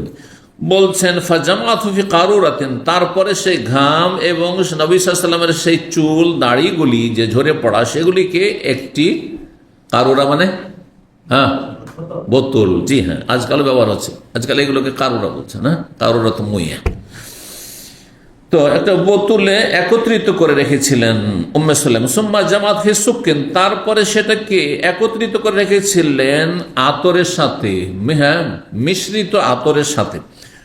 ওয়াহুয়া নাইমুন, নবী সাল্লাল্লাহু আলাইহি ওয়াসাল্লাম ঘুমন্ত অবস্থায় ঘুমিয়ে আছেন, নবী সাল্লাল্লাহু আলাইহি ওয়াসাল্লাম দেখছেন যে ঘামগুলি ঝরে গেছে, তখন সেখান থেকে ধরে রাখতেন বোতলে করে।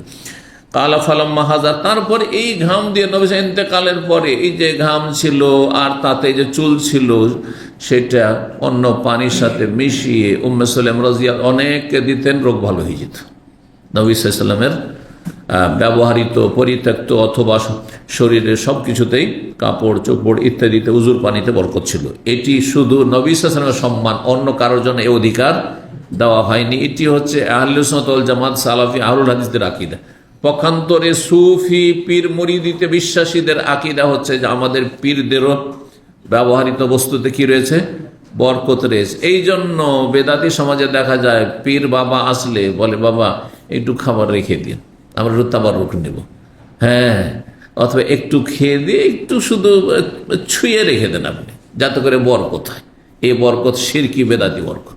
যদি মনে করেন যে এখান থেকে বরকত আসে এদের থেকে, তাহলে শিরিক হবে, আর নাহলে কমপক্ষে বেদাতি বরকত। বরকত তিন রকমের: সন্ন্যত শরীয়ত সম্মত বরকত, যেগুলোতে বরকত আছে কোরআন হাদিসের আলোকে, আর বেদাতি বরকত যদি শিরক পর্যন্ত না পৌঁছায়, আর শিরকি বরকত যদি মনে করে এতে বরকত আছে অথচ তাতে বরকত নেই, আর সেটি আপনি হাসিল করতে পারবেন। হ্যাঁ, এখন কেউ যদি মনে করে হাজারে আসওয়াদ স্পর্শ করলে গুনাহ মাফ হবে, তো এটা শরীয়ত সম্মত। কিন্তু যদি মনে হাজারে আসওয়াদে ক্ষমতা আছে আমার গুনাহকে চুষে নেওয়ার, তাহলে শিরিক।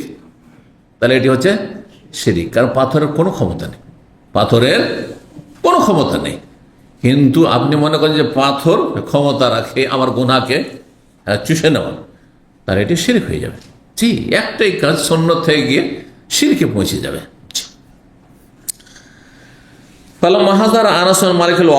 যখন আনাস রাদিয়াল্লাহু তাআলা আনহুর ইন্তেকালের সময় ঘনিয়ে আসলো, আওসা ইলাইয়া, তখন আমাকে ওসিয়ত করলেন। আনাসের ছাত্র সুমামা বলছেন কি, আইউজ আলাফি হানুতিহি মিন যালিক, যখন তার লাশে বা মৃতদেহে আতর দেওয়া হবে। হানুত বলা হয় সেই আতরকে যেটা মরদেহে, মাইয়াতের দেহে শরীরে ব্যবহার করা হয় গোসল দেওয়ার পরে দাফনের আগে, যে কাফন দেওয়ার সময় হানুত। এইরকমই কাফুর ব্যবহার করা হয়, কর্ফুর। তো সেই হানুতের সাথে নবী সাল্লাল্লাহু আলাইহি সাল্লামের যে শরীরের ঘাম মোবারক রয়েছে, সেই আতরে, সেটা একটু মিশিয়ে দিও বরকতের জন্য, যে সে বরকত আমি হাসিল করব এবং কবর আযাব থেকে আমি নিরাপদ থাকব। বলছেন মিন যালিকা সুখ, ওই যে আতর সংমিশ্রিত আতর ছিল যাতে ঘাম মিশানো ছিল। কালফা জয়লা ফি হানুতি, তারপরে তার মরদেহের যে ব্যবহৃত আতর তাতে কিছুটা অংশ দেওয়া হয়েছিল। 6282 নম্বর, 6283 নম্বর হাদিস। সে দুটো নম্বর কেন দিলেন? এই জন্য যে এই হাদিসের সনদ দুইটি রয়েছে। তো বলছেন তাতে আনাস বিন মালিক রাদিয়াল্লাহু তাআলা তিনি আন্নাহু সামিআহু, তিনি শুনেছেন তার কাছে। ইসহাক বিন আব্দুল্লাহ বিন আবি তালহা বর্ণনা করেছেন আনাস বিন মালিক থেকে, যে তিনি তার কাছে শুনেছেন কি, যে কানা রাসূলুল্লাহ ইযা যাহাবা ইলা কুবা, রাসূলুল্লাহ যখন কোবা যেতেন, তো কোবা এলাকায় বাস করতেন একজন সাহাবিয়া উম্মে হারাম বিনতে মিলহান। উম্মে হারাম বিনতে মিলহান, হারামের মা, আর তিনি প্রখ্যাত সাহাবী উবাদা বিন সামিতের সহধর্মিণী স্ত্রী ছিলেন। খুব চমৎকার ঘটনা রয়েছে তার জিহাদের ঘটনা। তো বলছেন যে রাসূলুল্লাহ সাল্লাল্লাহু আলাইহি ওয়াসাল্লাম কোবা এলাকায় গেলেই তিনি ইয়াদখুল আলা উম্মে হারাম বিনতে মিলহানের কাছে বাড়িতে প্রবেশ করতেন, তার বাড়িতে যেতেন। ফাতুতইমহু, তখন উম্মে হারাম বিনতে নবী সাল্লাল্লাহু আলাইহি ওয়াসাল্লামকে খাবার পরিবেশন করতেন, কিছু খেতে দিতেন। ওয়াকানাত তাহতা উবাদা বিন সামিত, তিনি উবাদা বিন সামিত রাদিয়াল্লাহু তাআলা আনহুর অধীনে ছিলেন, মানে স্ত্রী ছিলেন। জি, কোন কোন রায়ত রয়েছে পরে বিয়ে হয়েছিল উবাদা বিন সামিতের সাথে। ফাদাখালা ইয়াওমান, একদিন তার বাড়িতে প্রবেশ করলেন রাসূলুল্লাহ সাল্লাল্লাহু আলাইহি ওয়াসাল্লাম। ফাতামাতহু, প্রথম খাবার পরিবেশন করলেন। ফানামা রাসূল, তারপর রাসূলুল্লাহ সাল্লাল্লাহু আলাইহি ওয়াসাল্লাম ঘুমিয়ে পড়লেন। গেলেন কারো বাড়ি দেখা করতে, গিয়ে ওখানে দিনের বেলা ঘুমালেন। অধ্যায়ের সাথে মিল হলো না? জি। সুম্মাস্তাইকাযা, তারপরে জাগ্রত হলেন, কিন্তু ইয়াযহাকু, হাসছেন, জেগে হাসছেন। সুবহানাল্লাহ, অবাক কাণ্ড, যে ঘুম থেকে জেগে হাসছেন। ফাকুলতু, আমি বললাম, মা ইউযিকুকা ইয়া রাসূলুল্লাহ, কোন বিষয়টি আপনাকে হাসাচ্ছে এখন? আমি তো বুঝতে পারলাম না আপনি হাসছেন কেন ঘুম থেকে উঠে। ফাকালা, তখন বললেন নবী সাল্লাল্লাহু আলাইহি ওয়াসাল্লাম, নাসুন মিন উম্মতি, আমার উম্মতের কিছু সংখ্যক মানুষ, যোদ্ধা, মুজাহিদিন, ওরেজু আলাইয়া গোজাতান ফি সাবিলিল্লাহ, যারা আমার সামনে যাদেরকে পেশ করা হলো, মানে দেখানো হইল, গোজাতান ফি, আল্লাহর রাস্তার তারা যোদ্ধা, আমার উম্মতের কিছু আল্লাহর রাস্তার যোদ্ধা, তাদেরকে আমার সামনে কি করা হইল? দেখানো হইল। স্বপ্ন যোগে নবী সাল্লাল্লাহু আলাইহি ওয়াসাল্লাম দেখছেন। নবীর স্বপ্ন হচ্ছে ওহী, সত্য। ইয়ারকাবুনা সাবজাহাজাল বাহর, তারা আরোহণ করবে এই বিস্তীর্ণ সাগরের মাঝখানে, মানে গভীর সাগরের মাঝে তারা গিয়ে জিহাদ করবে।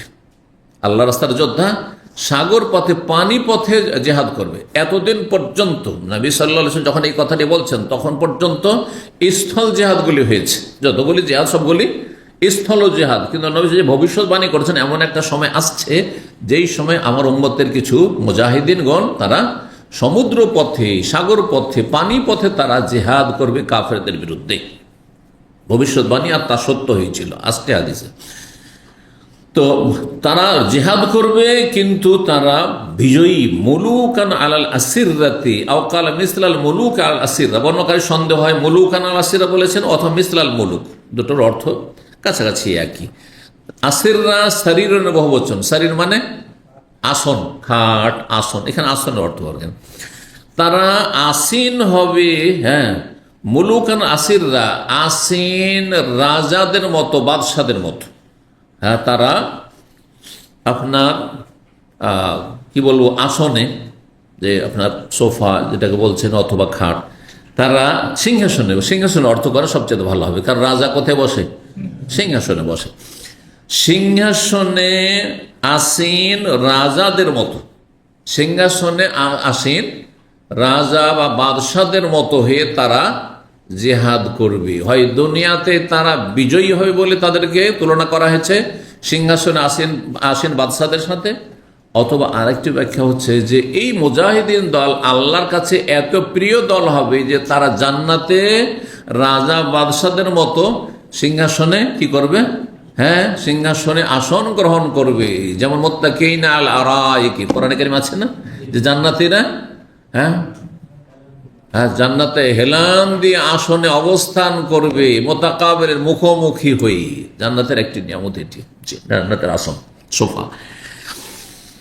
যখন এই ইসহাকের সন্দেহ রয়েছে, মিসলাল মুলুকে বলেছেন বা মুলুকান আল আসিররা বলেছেন। ফাকুলতু, তখন এই মহিলা উম্মে হারাম বলছেন, আমি বললাম উদুল্লাহ ইয়াজান মিনহুম, মহিলা মানুষ, তারপরে দেখেন কত আগ্রহ এই মর্যাদা হাসিলের জন্য।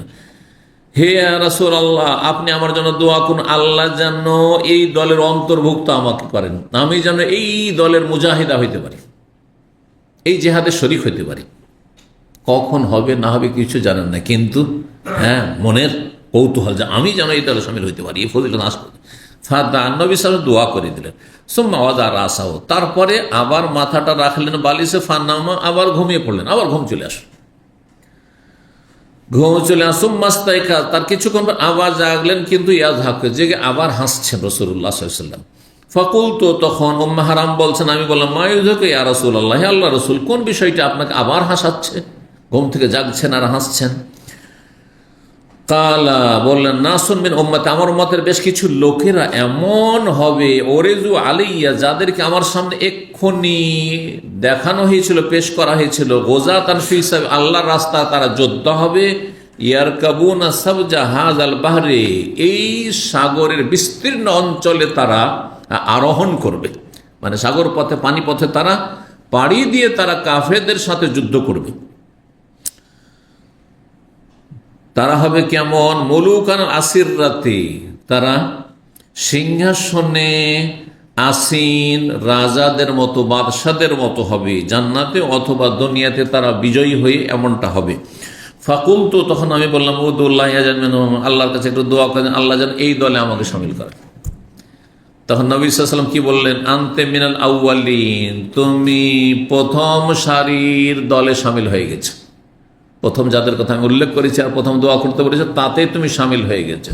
সুতরাং দ্বিতীয় দলে আর যাওয়ার তোমার প্রয়োজন নেই, তুমি এই দলের ফজিলত পেয়ে গেছো। বলছেন ফারাকেবাতিল বাহার ঘটনা, তারপরে নবী সাল্লাল্লাহু আলাইহি ওয়াসাল্লাম কিন্তু দোয়া করে দিয়েছেন, দোয়া কবুল হয়েছে। বাস্তবায়ন কেমন ভাবে হচ্ছে? বলছে মুআবিয়া রাদিয়াল্লাহু তাআলা আনহুর নেতৃত্বের যুগে, তার মানে মুআবিয়ার খেলাফত আমলে না, সঠিক কথা, কেউ কেউ বলেছেন, কিন্তু সঠিক হচ্ছে ঘটনাটি ঘটেছিল উসমান রাদিয়াল্লাহু তাআলার খেলাফত আমলে। মুআবিয়া রাদিয়াল্লাহু তখন শাম দেশের আমির, গভর্নর ছিলেন, এবং মুআবিয়া রাদিয়াল্লাহু তাআলা আনহুর নেতৃত্বে এই জিহাদ হয়েছিল। সেই জিহাদে অংশগ্রহণ করেছিলেন উম্মে হারাম তার স্বামী উবাদা বিন সামিতের সাথে। ফারাকেবাতিল বাহরা, আর সেখানে গিয়ে সামনে সাগর চলে আসে, সাগরে তিনি আরোহণ করেন বাহনে, মানে নৌকোয় বা জলজাহাজে। ফিজামানে মাওয়াবিয়া রাদিয়াল্লাহু আনহু আমলে ফাসরিয়াত আন দাব্বা, তারপরে সাগর থেকে নেমে যখন যাচ্ছিলেন তখন তার বাহন ছিল একটি খচ্চর, অন্য রিওয়ায়াতে রয়েছে। সেই খচ্চরের পিঠে যেমনই চাপলেন, খচ্চর থেকে হঠাৎ করে আছাড় খেয়ে পড়ে গেলেন। ফাসরিয়াত আন দাব্বাতিহা, তার বাহন যে জন্তুটি ছিল সেই জন্তুর ওপর থেকে পড়ে গেলেন তিনি। হিনা খারাজ মিনাল বাহারে, যখন সাগর থেকে তিনি পার হয়ে চলে গিয়েছিলেন সেই সময়। ফাহালাকা, তাতেই তিনি মারা গিয়েছিলেন। হ্যাঁ, তাতেই তিনি মারা গেছেন এবং শাহাদাতের মর্যাদা পেয়েছেন। যেহেতু জিহাদের সফরে ছিল, সুতরাং শাহাদাতের মর্যাদা তিনি পেয়েছেন রাদিয়াল্লাহু তাআলা আনহা। তার কবর এখনো আছে এবং বেদাতীরা তার কবর থেকে এখনো তাবারক হাসিল করে। কথা বুঝতে পেরেছেন না? বড়ই ফিতনা এই মাজার পূজা, কবর পূজা বড় একটি ফিতনা। এটি আছে কোথায়? ইংরেজিতে বলি, যেটাকে বলে সাইপ্রাস, বুঝলেন? কবরুস, আরবিতে বলে ওটিকে কবরুস। ওটা কি বলা হয়? কবরুস। ভূমধ্য সাগর বুঝেন? আল বাহরুল আবিয়াজ আল মুতাওয়াসসিত, ভূমধ্য সাগর। ভূমধ্য সাগর, এই ভূমধ্য সাগরের মাঝে বেশ কিছু দ্বীপ রয়েছে, যে দ্বীপগুলির সমষ্টির নাম হচ্ছে আপনার সাইপ্রাস। যেমন মালদ্বীপে অনেকগুলি, মালদ্বীপ যখন গেলাম আমি ভাবছি দ্বীপ না, দ্বীপ 2-4টা দ্বীপ আছে হয়তো, 3টা বা 4টা দ্বীপ ঘুরেছি। একটা দ্বীপ শুধু রাজধানী, হ্যাঁ, আর একটা দ্বীপ শুধু এয়ারপোর্ট, হ্যাঁ, আর একটা দ্বীপের বাসিন্দা, আর একটা দ্বীপ দেখলাম শুধু নারকেলের বাগান আর বাগান আর বাগান ঘুরলাম, পার্ক। এরকম 3টা-4টা দ্বীপে ঘুরেছি। আর কয়েকদিন ছিলাম, বক্তব্য করেছি সরকারি, এখানে মন্ত্রণালয় থেকে আমার দাওয়াত ছিল একবার। তো এই মালদ্বীপ সম্পর্কে ওখানে গিয়ে জানলাম যে 160টি দ্বীপে জনগণ বসবাস, মানুষ বসবাস করে। আর টোটাল দ্বীপ 1200-র বেশি রয়েছে। টোটাল দ্বীপের সংখ্যা 1200-র বেশি রয়েছে, দ্বীপ রয়েছে। এই সবগুলি মিলিয়ে হচ্ছে মালদ্বীপ। এই জন্য মালদ্বীপ বহু বচন করে মালদ্বীপস লিখা হয় ইংলিশে, খেয়াল করেছেন হয়তো অনেকে। মালদ্বীপস, মালদ্বীপ শুধু না। আর আরবিতে বলে জোজোর ও মালদ্বীপ, জাজিরা বলেন না, এক বচন দ্বীপ বলেন না, জোজোর। জি, তো ঠিক কবরুস বা সাইপ্রাস এরকম। এই সাইপ্রাস ইউরোপের মধ্যে পড়ছে। কোন মহাদেশে? ইউরোপের মধ্যে পড়ছে, পূর্ব ইউরোপ। ইউরোপ শুরু হচ্ছে এই দিক থেকে, তুরস্ক থেকে একেবারে কাছাকাছি, 70-80 কিলোমিটার দূরে। সিরিয়া থেকেও কয়েকশো কিলোমিটার দূরে। আর অন্যদিকে রয়েছে আপনার গ্রিস। গ্রিস তো বুঝেন, ইউনান, যেটি আরবিতে ইউনান বলা হয়, ওইটিকে ইংরেজিতে গ্রিস বলা হয়। এই গ্রিস কাছাকাছি। তো এই হচ্ছে সেই সাইপ্রাস। আমাদের দিনী ভাইয়েরা কিছু সাইপ্রাস আছেন আমার সাথে, দুনিয়ার প্রতিটি দেশের লোকের যোগাযোগ, তার মধ্যে সাইপ্রাস আমাদের কিছু দিনী ভাই আছেন যারা আমার সাথে যোগাযোগ রাখেন। জি, তো সেখানে কার কবর রয়েছে? উম্মে হারাম বিনতে মিলহান রাদিয়াল্লাহু তাআলা আনহার কবর রয়েছে। 42 নম্বর বাবুল জুলুস কাইফা মা তায়াসসার। এই অধ্যায় হচ্ছে যেমন সুবিধা হয় ওই রকম বসেন আপনি, আপনার জন্য যেটা আরামদায়ক ওই রকম ভাবে বসেন, জায়েজ রয়েছে। যদি আপনার লজ্জায় স্থান খুলে যাওয়ার ভয় না থাকে, কারণ নজরে না চলে আসে, তাহলে জায়েজ রয়েছে, বসতে পারেন আপনি। এখন হাদিস, গতকালকে একটা হাদিস এসেছিল বসার তরিকা সম্পর্কে, আর সেখানে জায়েজের হাদিস পেয়েছেন না জায়েজের হাদিস পেয়েছেন? না, হাদিস কিসের ছিল? হাদিস কিন্তু জায়েজ ছিল, নবী সাল্লাল্লাহু আলাইহি ওয়াসাল্লাম এর বসেছেন। আর এখানে আসবে ওই কাজটি এখানে নিষেধ করেছে রাসূলুল্লাহ সাল্লাল্লাহু আলাইহি ওয়াসাল্লাম। এই জন্য তখন বলেছিলাম যে যদি গুপ্তাঙ্গ কারো দৃষ্টিগোচর হওয়ার আশঙ্কা থাকে তাহলে জায়েজ নাই। আর যদি আপনার গোপনাঙ্গ দৃষ্টিগোচর কারো হবে না, নিশ্চিত থাকেন, ভিতরে পায়জামা আছে আর জুব্বা পরে আপনি পা খাড়া করে বসে আছেন, যদি ওই দিক থেকে দেখতেও পাই কিছু অসুবিধা নেই, পায়জামাই দেখছে, অসুবিধা নেই। যদিও খানিকটা অভদ্রতা লাগছে কিন্তু জায়েজ আছে। কিন্তু কিছু যদি না থাকে, মোটা একটা জুব্বা পরেছেন আর কিছু না, হাফ প্যান্টও নেই, লজ্জা স্থান খুলে যাবে না? লুঙ্গি পরে বসে, যারা লুঙ্গি পরা মানুষ আমাদের দেশে, কত যে তাদের বেজ্জতি হয়। বসে আছে উদাসীন হয়ে গল্প করছে, বুড়ো খবরই নেই, ওর দোকানপাট সব খুলে আছে, বুঝতে পারছেন? তো যাই হোক, বসার ক্ষেত্রে এটা খেয়াল রাখতে হবে। 6284 নম্বর হাদিস। হাদিস বর্ণনা করেছেন আবু সাঈদ খুদরি রাদিয়াল্লাহু তাআলা। তিনি বলেন, নাহান নবী সাল্লাল্লাহু আলাইহি ওয়াসাল্লাম আন লিবসাতাইন, নবী সাল্লাল্লাহু আলাইহি ওয়াসাল্লাম দুই রকমের পোশাক বস্ত্র নিষেধ করেছেন। ওয়ান বাইআতান, দুটো ব্যবসাও নিষেধ করেছেন। অনেক ব্যবসায় নিষেধ, কিন্তু এই হাদিসে দুটো ব্যবসা নিষেধ করেছেন। এই নয় যে টোটাল দুটো ব্যবসা শুধু নিষিদ্ধ আর সব জায়েজ, এমনটা নয়। কিন্তু এক রকমের পোশাক হচ্ছে ইস্তেমালুস সাম্মা, এমন পোশাক যেই পোশাকটি গোটা শরীরে, যেই কাপড় গোটা শরীরে জড়িয়ে রাখে। যদি একটি কাপড় থাকে আর গোটা শরীরে কাপড়টি আপনি জড়িয়ে রাখেন, হ্যাঁ, আর হাত আপনার ভিতর, সাম্মা মানে সব দিক থেকে একেবারে বন্ধ, হ্যাঁ, সব দিক থেকে বন্ধ, হাত ভিতরে যদি থাকে আর কোনো কাজের জন্য যদি হাত উঠাইতে হয়, তাহলে কি হবে অবস্থা? লজ্জাস্থান খুলবে না?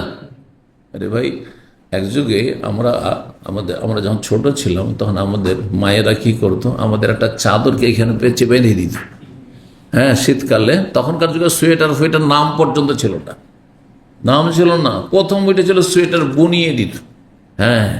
আমাদের মা খালারা যারা জানতো, কেউ কেউ সোয়েটার বোনাইতো। এইটা আমরা 18 বছর 20 বছর বয়স, তখন সোয়েটার বোনাবার যুগ ছিল। কিন্তু তার আগে শুধু ওই চাদরটাও সুতি চাদর, ঠান্ডার দিনে, কনকনে ঠান্ডায়। তো যাই হোক, একটা যুগ, এত অভাবের যুগ মানুষের গিয়েছে, অধিকাংশ মানুষের অভাব ছিল। তো এই চাদরকে এখানে বেঁধে দিত। ভিতরে যদি পায়জামাও নেই, হ্যাঁ, কোনো প্যান্টও নেই, কিচ্ছু নেই, আর শুধু একটা চাদর আপনার বাঁধা আছে। গরিবের যুগে সাহাবায়ে কেরামদের এমনটাই ছিল, একটা কাপড় এখানে বেঁধে নিতেন, ওইটাই জামা, ওইটাই হচ্ছে লুঙ্গির কাজ। আর হাত যদি বাইরে না থাকে, হাত বের করার কোনো ব্যবস্থা না থাকে, ভিতরে যদি থাকেন, তো ক্ষতির দিক দুটো আছে, আপত্তির দিক দুটি। একটি হচ্ছে যদি আপনি হাতটাকে বের করতে যান, তাহলে লজ্জাস্থান, হ্যাঁ, খুলে যাবে, দেখা যাবে। আর একটি ক্ষতির দিক, আর লজ্জাস্থান যদি কেউ দেখতে পায় তাহলে হারাম, তাহলে পোশাক হারাম হয়ে যাবে। আর একটি এতে কারণ রয়েছে নিষিদ্ধতার, সেটা হইলে অপছন্দনীয় হবে। সেটা হচ্ছে হঠাৎ করে আপনার হাত বের করা প্রয়োজন, হঠাৎ ধরেন আপনাকে শত্রুকে প্রতিহত করতে হবে, এবং হাত সব ভিতরে ঢুকে আছে, হাত বের করতে করতে মামলা খারিজ, সব শেষ। কথা বুঝতে পারছেন না? বিলম্ব হবে না? হঠাৎ করে আপনাকে কোনো কাজের প্রস্তুতি নিতে হবে, হাত বের করা জটিল, ভিতরে ঢুকে আছে। এই জন্য এইরকম পোশাক পরবেন না। এমন পোশাক পরবেন যে পোশাক ঢেকে আছে কিন্তু হাত বেরিয়ে আছে, যেমন আমরা, হ্যাঁ, এখন এই যুগপাটে যদি এই হাত না থাকতো কি অবস্থাটা হইতো? হাত ভিতরে ঢুকে থাকতো না, চারিদিকে বন্ধ থাকলে। হাত খোলা আছে, এই জন্য যে কোনো সময় দেখেন ফ্রি, হাত ভিতরে ঢুকে থাকলে বড়ই জটিল, এইভাবেই কষ্ট। তো এই জন্য নিষেধ করা হয়েছে, তাহলে অপছন্দনীয় বলা যাবে তখন। আর হ্যাঁ, এটা হচ্ছে ইস্তেমালুস সাম্মা। আরেকটি হচ্ছে ওয়াল ইহতিবা ফি সাওবিন ওয়াহিদ, একটি কাপড় পরিধান করে, হ্যাঁ, হাঁটু খাড়া করে, আর তারপরে হাত দিয়ে, হ্যাঁ, জড়িয়ে হাঁটু দুটো ধরে বসা, হ্যাঁ, হাঁটু খাড়া করে, কালকে দেখানো হয়েছে। এটাও নিষেধ করেছেন। কেন নিষেধ করেছেন? সেখানে দুটো কারণ বলেছিলাম। একটি হচ্ছে লজ্জাস্থান খুলে যাওয়ার ভয় আছে, যেহেতু একটি কাপড় শুধু আছে। শুধু জুব্বার ভিতরে আপনার পায়জামা নেই আর হাফ প্যান্টও নেই, আর যদি ওই রকম পা খাড়া করে বসে থাকেন, তো ওই দিক থেকে লজ্জাস্থান নজরে আসতে পারে না, জি, সেই জন্য নিষেধ করা হয়েছে। তাহলে হারাম হয়ে যাবে কাজটি। আর অপছন্দনীয় কখন হবে? যখন দেখা যাচ্ছে ওইভাবে বসার কারণে আপনার মধ্যে কি চলে আসছে, গাফিলতি চলে আসছে, ঝিমাইতে শুরু করছেন। হ্যাঁ, মসজিদে গেলে এটা বেশি হয়, জুমার দিনে দেখেন অনেক লোক কিন্তু ঘুমাইতে থাকে, হ্যাঁ, ঝিমাইতে থাকে। তো এতে ঝিমানি যাতে আসবে সেটা আপত্তিকর, গাফিলতি যাতে আসবে, আপনি যাতে অ্যাক্টিভ থাকেন, আপনার কাজে যাতে অ্যাক্টিভ থাকেন, সেই জন্য নিষেধ করেছেন। তাহলে তখন বলবো যে মাকরু, অপছন্দন এরকম পোশাক ব্যবহার করা।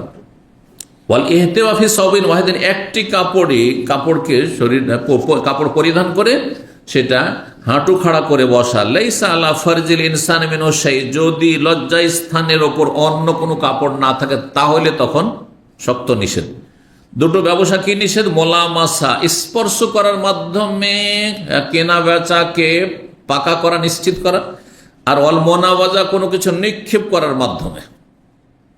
জাহিলি যুগে এই রকমের অসার ব্যবসা ছিল, যাতে হয়তো মানুষের স্বাধীনতা বলে কোনো কিছু থাকতো না। এখন দোকানে যদি আজও এরকম সিস্টেম থাকে যে কোনো মাল সামানে টাচ করলে বলছে কিনতে হবে, কেন ছুলে না, ময়লা করে দিয়েছেন। হ্যাঁ, ধরেন জিনিসটাকে আপনি ছুঁয়েছেন, আর ছোঁয়ার পরে দেখছেন আপনি যে চলবে কি চলবে না, আর তাতে যদি বলে এই টাচ করেছেন আপনি ময়লা করে দিয়েছেন, কিনতে হবে, ফেরত করতে পারবেন না, চলবে? বরং এখন তো অনেক সুবিধা দিচ্ছে, হ্যাঁ নিয়ে যান, হ্যাঁ আর ইনভয়েসটা আপনি রাখবেন, আর তারপরে যদি পছন্দ না হয়, ছোট হয় বড় হয়, তো ফেরত করে হ্যাঁ নিয়ে যেতে পারবেন। কিন্তু একটা চালাকি করেছে বিজনেসম্যানরা, আপনি টাকা ফিরিয়ে পাবেন না, আপনি সামানের বদল সামান নিতে হবে না, এটা বাধ্য করা ঠিক নয়, এটা ঠিক নয়। হতে পারে ওর সামানের প্রয়োজন নেই, আপনার সামান নিতেই হবে, টাকা ফিরিয়ে দিতে হবে, এটা হচ্ছে শরীয়তের বিধান, যে এখতিয়ার থাকা উচিত। যাই হোক, 43 নম্বর অধ্যায় বলছে বাবু মান্না যাবাইনা ইয়াদাইন নাস। এই অধ্যায় হচ্ছে কোন ব্যক্তি যদি লোকজনের সামনে গোপনে কারোর সাথে কথা বলে, ওয়ালাম ইউখবির বিসিররি সাহিবিহি ফাইজা মাত আখবারা বিহি। সবাই আমরা বসে আছি এখানে, অনেক, এমন নয় যে শুধু 3 জন আছি, 3 জনের অধিক বসে আছি, আর তারপরে কারোর সাথে কানে কানে আমি কথা বললাম, অথবা আমার সাথে কেউ কানে কানে কথা বললো, তারপরে আপনি জিজ্ঞাসা করছেন হয়তো যাকে আমি কানে কানে কথা বলেছি তাকে, যে ভাই সাহেব কি বললেন, বলছেন না এটা আমানত ভাই, কথা বলা যাবে না, এটা বলা যাবে না। আর তারপরে যিনি আমানত দিয়েছেন তিনি দুনিয়া থেকে চলে যাওয়ার পরে যদি জিজ্ঞাসা করে আর বলে, তো জায়েজ রয়েছে, যদি তাতে ক্ষতির আশঙ্কা না থাকে, তাহলে দেখতে হবে যে কথাটি কি ধরনের আমানত। এ কথা বলছেন ফাইজা মাতা, যখন মারা যাবে, আখবার আবিহা, তারপরে যদি জানিয়ে দেয় তো জায়েজ রয়েছে। আর ঘটনা ফাতেমা রাদিয়াল্লাহু তাআলা আনহা নবী সাল্লাল্লাহু আলাইহি ওয়াসাল্লামের সাথে 6285 নম্বর এবং 6286 নম্বর হাদিসে দুটি নাম্বারিং এই জন্য করা হয়েছে যে হাদিসের দুটি সনদ রয়েছে। তো যাই হোক, তাতে রয়েছে মা আয়েশা, মাসরুক বলছেন হাদ্দাসাতনি আয়েশা উম্মুল মুমিনিন, মুমিনদের জননী মা আয়েশা রাদিয়াল্লাহু তাআলা আনহা আমাকে হাদিস বর্ণনা করেছেন। তিনি বলেন, ইন্না কুন্না আজওয়াজান নবী সাল্লাল্লাহু আলাইহি ওয়াসাল্লাম ইনদাহু জামিয়ান। নবী সাল্লাল্লাহু যখন অসুস্থ ছিলেন, শেষ অসুস্থতায়, তখন আমরা নবী সাল্লাল্লাহু আলাইহি ওয়াসাল্লামের সহধর্মীয়গণ সবাই তার পাশে ছিলাম।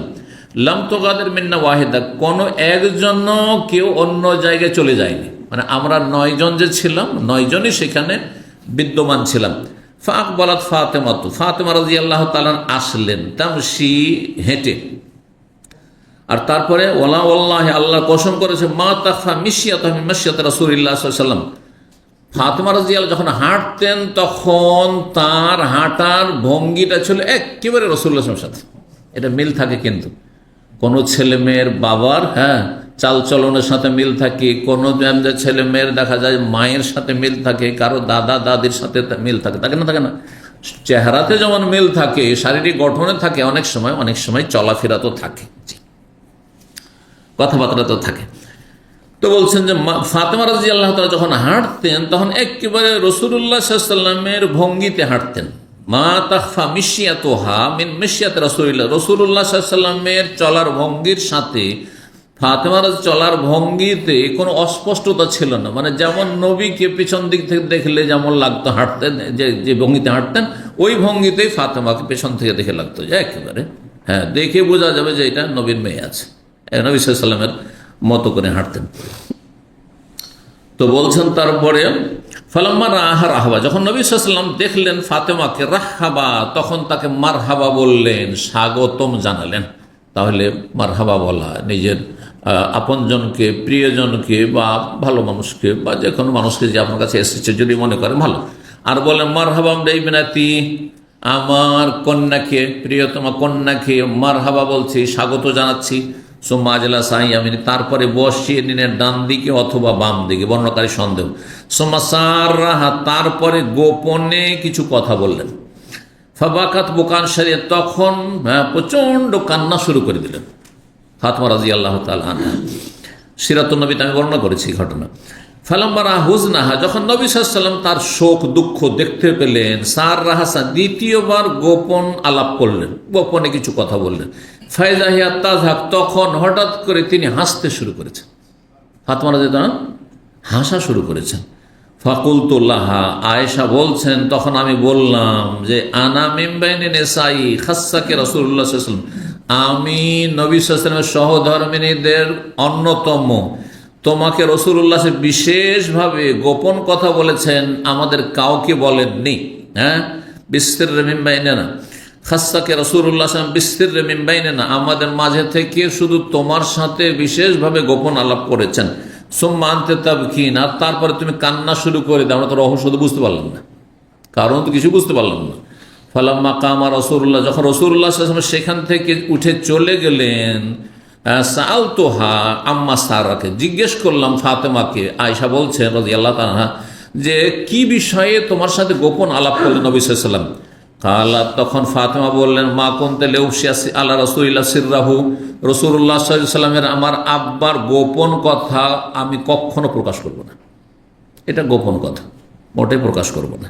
ফালামা তুফিয়া, যখন নবী সাল্লাল্লাহু আলাইহি ওয়াসাল্লাম ইন্তেকাল করে ওয়াফাত পেয়ে গেলেন, কুলতু লাহা, তখন আয়েশা বলছেন আমার কিন্তু কৌতূহল আছে যে জানবো ব্যাপারটা কি। বলছে না নবী সাল্লাল্লাহু ইন্তেকাল হয়েই গেল। আর তারপরে তখন বল এখন তার কোনো আপত্তি নাই, এখন ঘটনাটা বলো, বুঝি ব্যাপারটা কি ছিল। কুলতু লাহা, তখন আমি বললাম আজাম তো আলাইকে ফাতেমা, তোমাকে আল্লাহর কসম দিচ্ছি, বেমালি আলাইকে মিনাল হাক্কি, যেহেতু তোমার ওপর আমার অধিকার রয়েছে। তাহলে বোঝা গেল সৎ মার, এখানে একটা মাসলা ভালো করে শিখে রাখেন।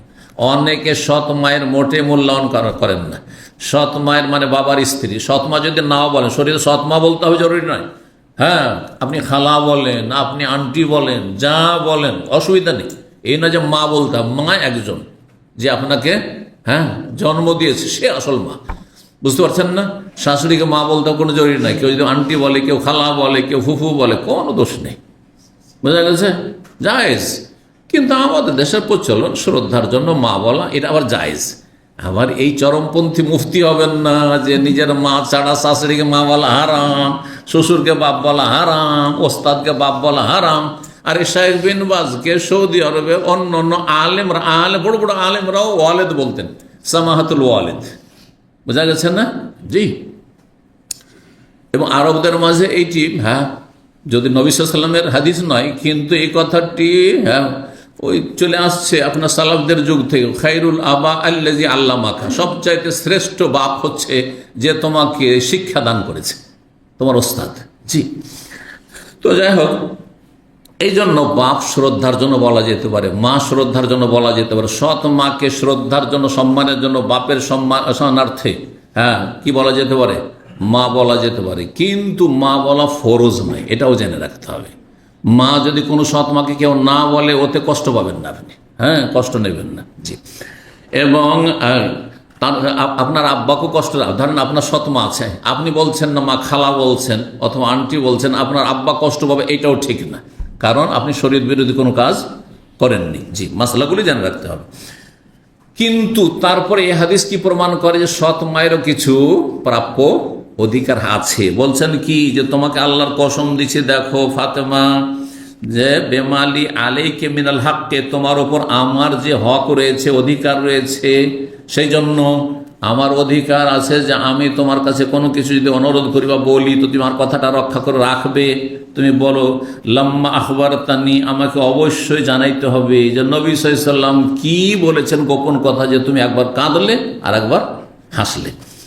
কালাত, বলছেন আম্মাল আনফান্নাম, ফাতেমা বলছেন যে এখন বলবো, নবী সাল্লাল্লাহু দুনিয়া থেকে চলে গেছেন, আমার আব্বা চলে, এখন বলবো, অসুবিধা নেই। ফাখবারাতনি, তারপরে ফাতেমা জানিয়ে দিলেন, বললেন আম্মা শোনো বা শোনেন, হিনা সাররানি ফিল আমরিল আউয়াল, প্রথমবার যখন আমার সাথে গোপনে কথা বললেন, ফাইন্না আখবারনি, তখন আমাকে জানাচ্ছিলেন নবী সাল্লাল্লাহু আলাইহি ওয়াসাল্লাম, আন্না জিবরিল কানা ইউআরিজুল বিল কোরআন কুল্লা সানাতিন মাররা, জিবরাইল আলাইহিস সালাম প্রত্যেক বছর রমজান মাসে একবার কোরআন কি করতেন? রিভাইজ দিতেন, এসে পেশ করতেন, মানে শোনাতেন, যাতে করে সুন্দর হয়ে যায় এবং নিশ্চিত হয়ে যান যে কোনো জায়গায় ভুল ত্রুটি থেকে যায়নি। জি। ওয়াইন্নাহু কাদ আরাজানি বিহিল আমা মারাতান, আর এই বছর রমজান মাসে আমার সামনে দুইবার করে পেশ করেছেন, পরিবেশন করেছেন, শুনিয়েছেন জিবরাইল আলাইহিস সালাম। ওয়ালা আরা, আর আমি মনে করি দুইবার কেন করলেন এই বছরে?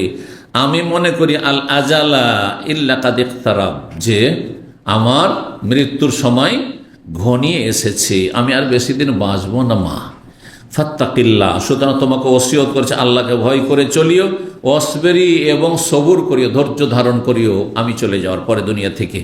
ফাইন্নি নেমাস সালাফ আনা লাকি, আমি তোমার জন্য সর্বোত্তম, নেম মানে ভালো, উত্তম, উত্তম, অগ্রণী, অগ্রগামী, উত্তম অগ্রগামী, সালাফ যিনি আগে চলে গেছেন, আমি তোমার জন্য উত্তম অগ্রগামী, যে তোমার আগে আগে আমি চলে যাচ্ছি আর তুমি আমার পিছনে পিছনে আসবে, বা অগ্রগমনকারী বলতে পারেন। জি, আনা লাকি, আমি তোমার জন্য। কালাত, ফাতেমা বলছেন, ফাবাকাই তো বোকাই আল্লাযী রাআইতি, আয়েশাকে বলছেন যে এই যে আমার কান্না তখন দেখেছে যখন নবী সাল্লাল্লাহু আলাইহি ওয়াসাল্লাম বললেন যে আমার ইন্তেকালের সময় ঘনিয়ে আসছে আর আমি খুব তাড়াতাড়ি দুনিয়া থেকে চলে যাব, ইন্তেকাল করব, আর তারপরে তুমি চলে আসবে আমার কাছে, কিন্তু তুমি সবর করিও, আল্লাহকে ভয় করিও। ফালাম্মা রাজাজাই, যখন আমার ব্যাকুলতা দেখলেন, আমার উদ্বিগ্নতা দেখলেন যে আমি ভেঙে পড়ছি, এই কথা শুনে যেন আমার আব্বা ইন্তেকাল করবেন অচিরেই, সার রানী সানিয়া দ্বিতীয়বার আমার সাথে গোপনে কথা বললেন।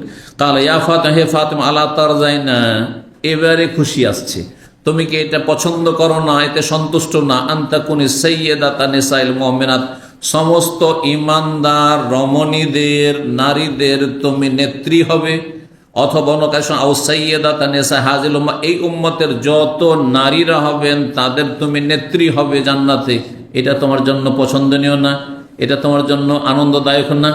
তখন আমি খুশিতে হেসে দিলাম। একটি হাদিস শুধু রয়েছে 44 নম্বর, বাবুল ইস্তেলকা, অধ্যায় হচ্ছে চিত হয়ে শোয়া। ইস্তেলকা মানে চিত হয়ে শোয়া, আর ইস্তেজা মানে কাত হয়ে শোয়া, বোঝা গেছে না? তো ইস্তেলকা মানে এইভাবে চিত হয়ে শোয়া জায়েজ রয়েছে। 6227 নম্বর হাদিস, হাদিস বর্ণনা করছেন আব্বাদ বিন তামিম তার চাচা থেকে, তিনি বলেন রাআইতু রাসূলুল্লাহ সাল্লাল্লাহু আলাইহি ওয়াসাল্লাম ফিল মসজিদ, আমি রাসূলুল্লাহ মসজিদে দেখেছি, মুস্তালকিয়ান, চিত হয়ে শুয়ে, মসজিদে নবী সাল্লাল্লাহু আলাইহি ওয়াসাল্লাম শুয়েছেন চিত হয়ে, ওয়াদিয়ান ইহদা রিজলি আলাল উখরা, এক পা আর এক পায়ের ওপর রেখে, অনেকে এরকম শুয়ে থাকেন। কিছু লোকের তো অভ্যাস আছে, ও বেশিরভাগ এইভাবে শুয়ে, যতক্ষণ ঘুম আসেনি ওই রকমই শুয়ে থাকবে, এক পাকে খাড়া করে আর এক পা তার উপরে রেখে দিয়ে শোয়া জায়েজ রয়েছে, প্রয়োজনে তাতে যদি আপনি কখনো আরাম মনে করেন জায়েজ রয়েছে। কিন্তু এইখানেও একটা কথা মনে রাখতে হবে যে লজ্জায় স্থান উন্মুক্ত হওয়ার আশঙ্কা না থাকে, কারণ শুধু লুঙ্গি পরে আছেন, মানে সব খুলে যাওয়ার আশঙ্কা থাকতে পারে, সেটা যেন খেয়াল থাকে। ওয়াজান ইহদারি জেলাইহে আল্লাহর খায়ের। এখানে আজকের আলোচনা শেষ করেছি। জাযাকুমুল্লাহ খায়ের। আল্লাহ রাব্বুল আলামিন যেন আমাদের আপনাদের সবাইকে ভালো রাখেন, দিন দুনিয়ার সার্বিক কল্যাণ দান করেন, সমস্ত বালা মুসিবত থেকে, অশান্তি থেকে, জালেমের জুলুম থেকে আল্লাহ যেন হেফাজত করেন। আল্লাহ রাব্বুল জমিনি আযাব থেকে আল্লাহ হেফাজত করেন, আসমানি আযাব থেকে আল্লাহ হেফাজত করেন। আল্লাহ আমাদের সার্বিক দিক থেকে আল্লাহ হেফাজতে রাখেন। আল্লাহ মাহফাযানা মিন বাইনি আইদিনা ওয়া মিন খালফিনা ওয়া আন আইমানিনা ওয়া আন শামাইলিনা ওয়া মিন ফাওকিনা ওয়া নাউযু বিকা আল্লাহ আমাদের সামনে থেকে হেফাজত করো, পেছন থেকে হেফাজত করো, ডান দিক থেকে হেফাজত করো, বাম দিক থেকে হেফাজত করো, ওপর থেকে আল্লাহ হেফাজত করো, নিচের দিক থেকে আল্লাহ রাব্বুনা আমাদের হেফাজত করো। রব্বানা আতিনা ফিদ দুনিয়া হাসানা ওয়া ফিল আখিরাতি হাসানা ওয়া কিনা আযাবান নার। রব্বানা হাব লানা মিন আজওয়াজিনা ওয়া যুররিয়াতিনা কুররাতা আ'য়ুন ওয়াজআলনা লিল মুত্তাকিনা ইমামা। সুবহান রাব্বিকা রাব্বিল ইজ্জাতি আম্মা ইয়াসিফুন ওয়া সালামুন আলাল মুরসালিন ওয়াল হামদুলিল্লাহি রাব্বিল আলামিন।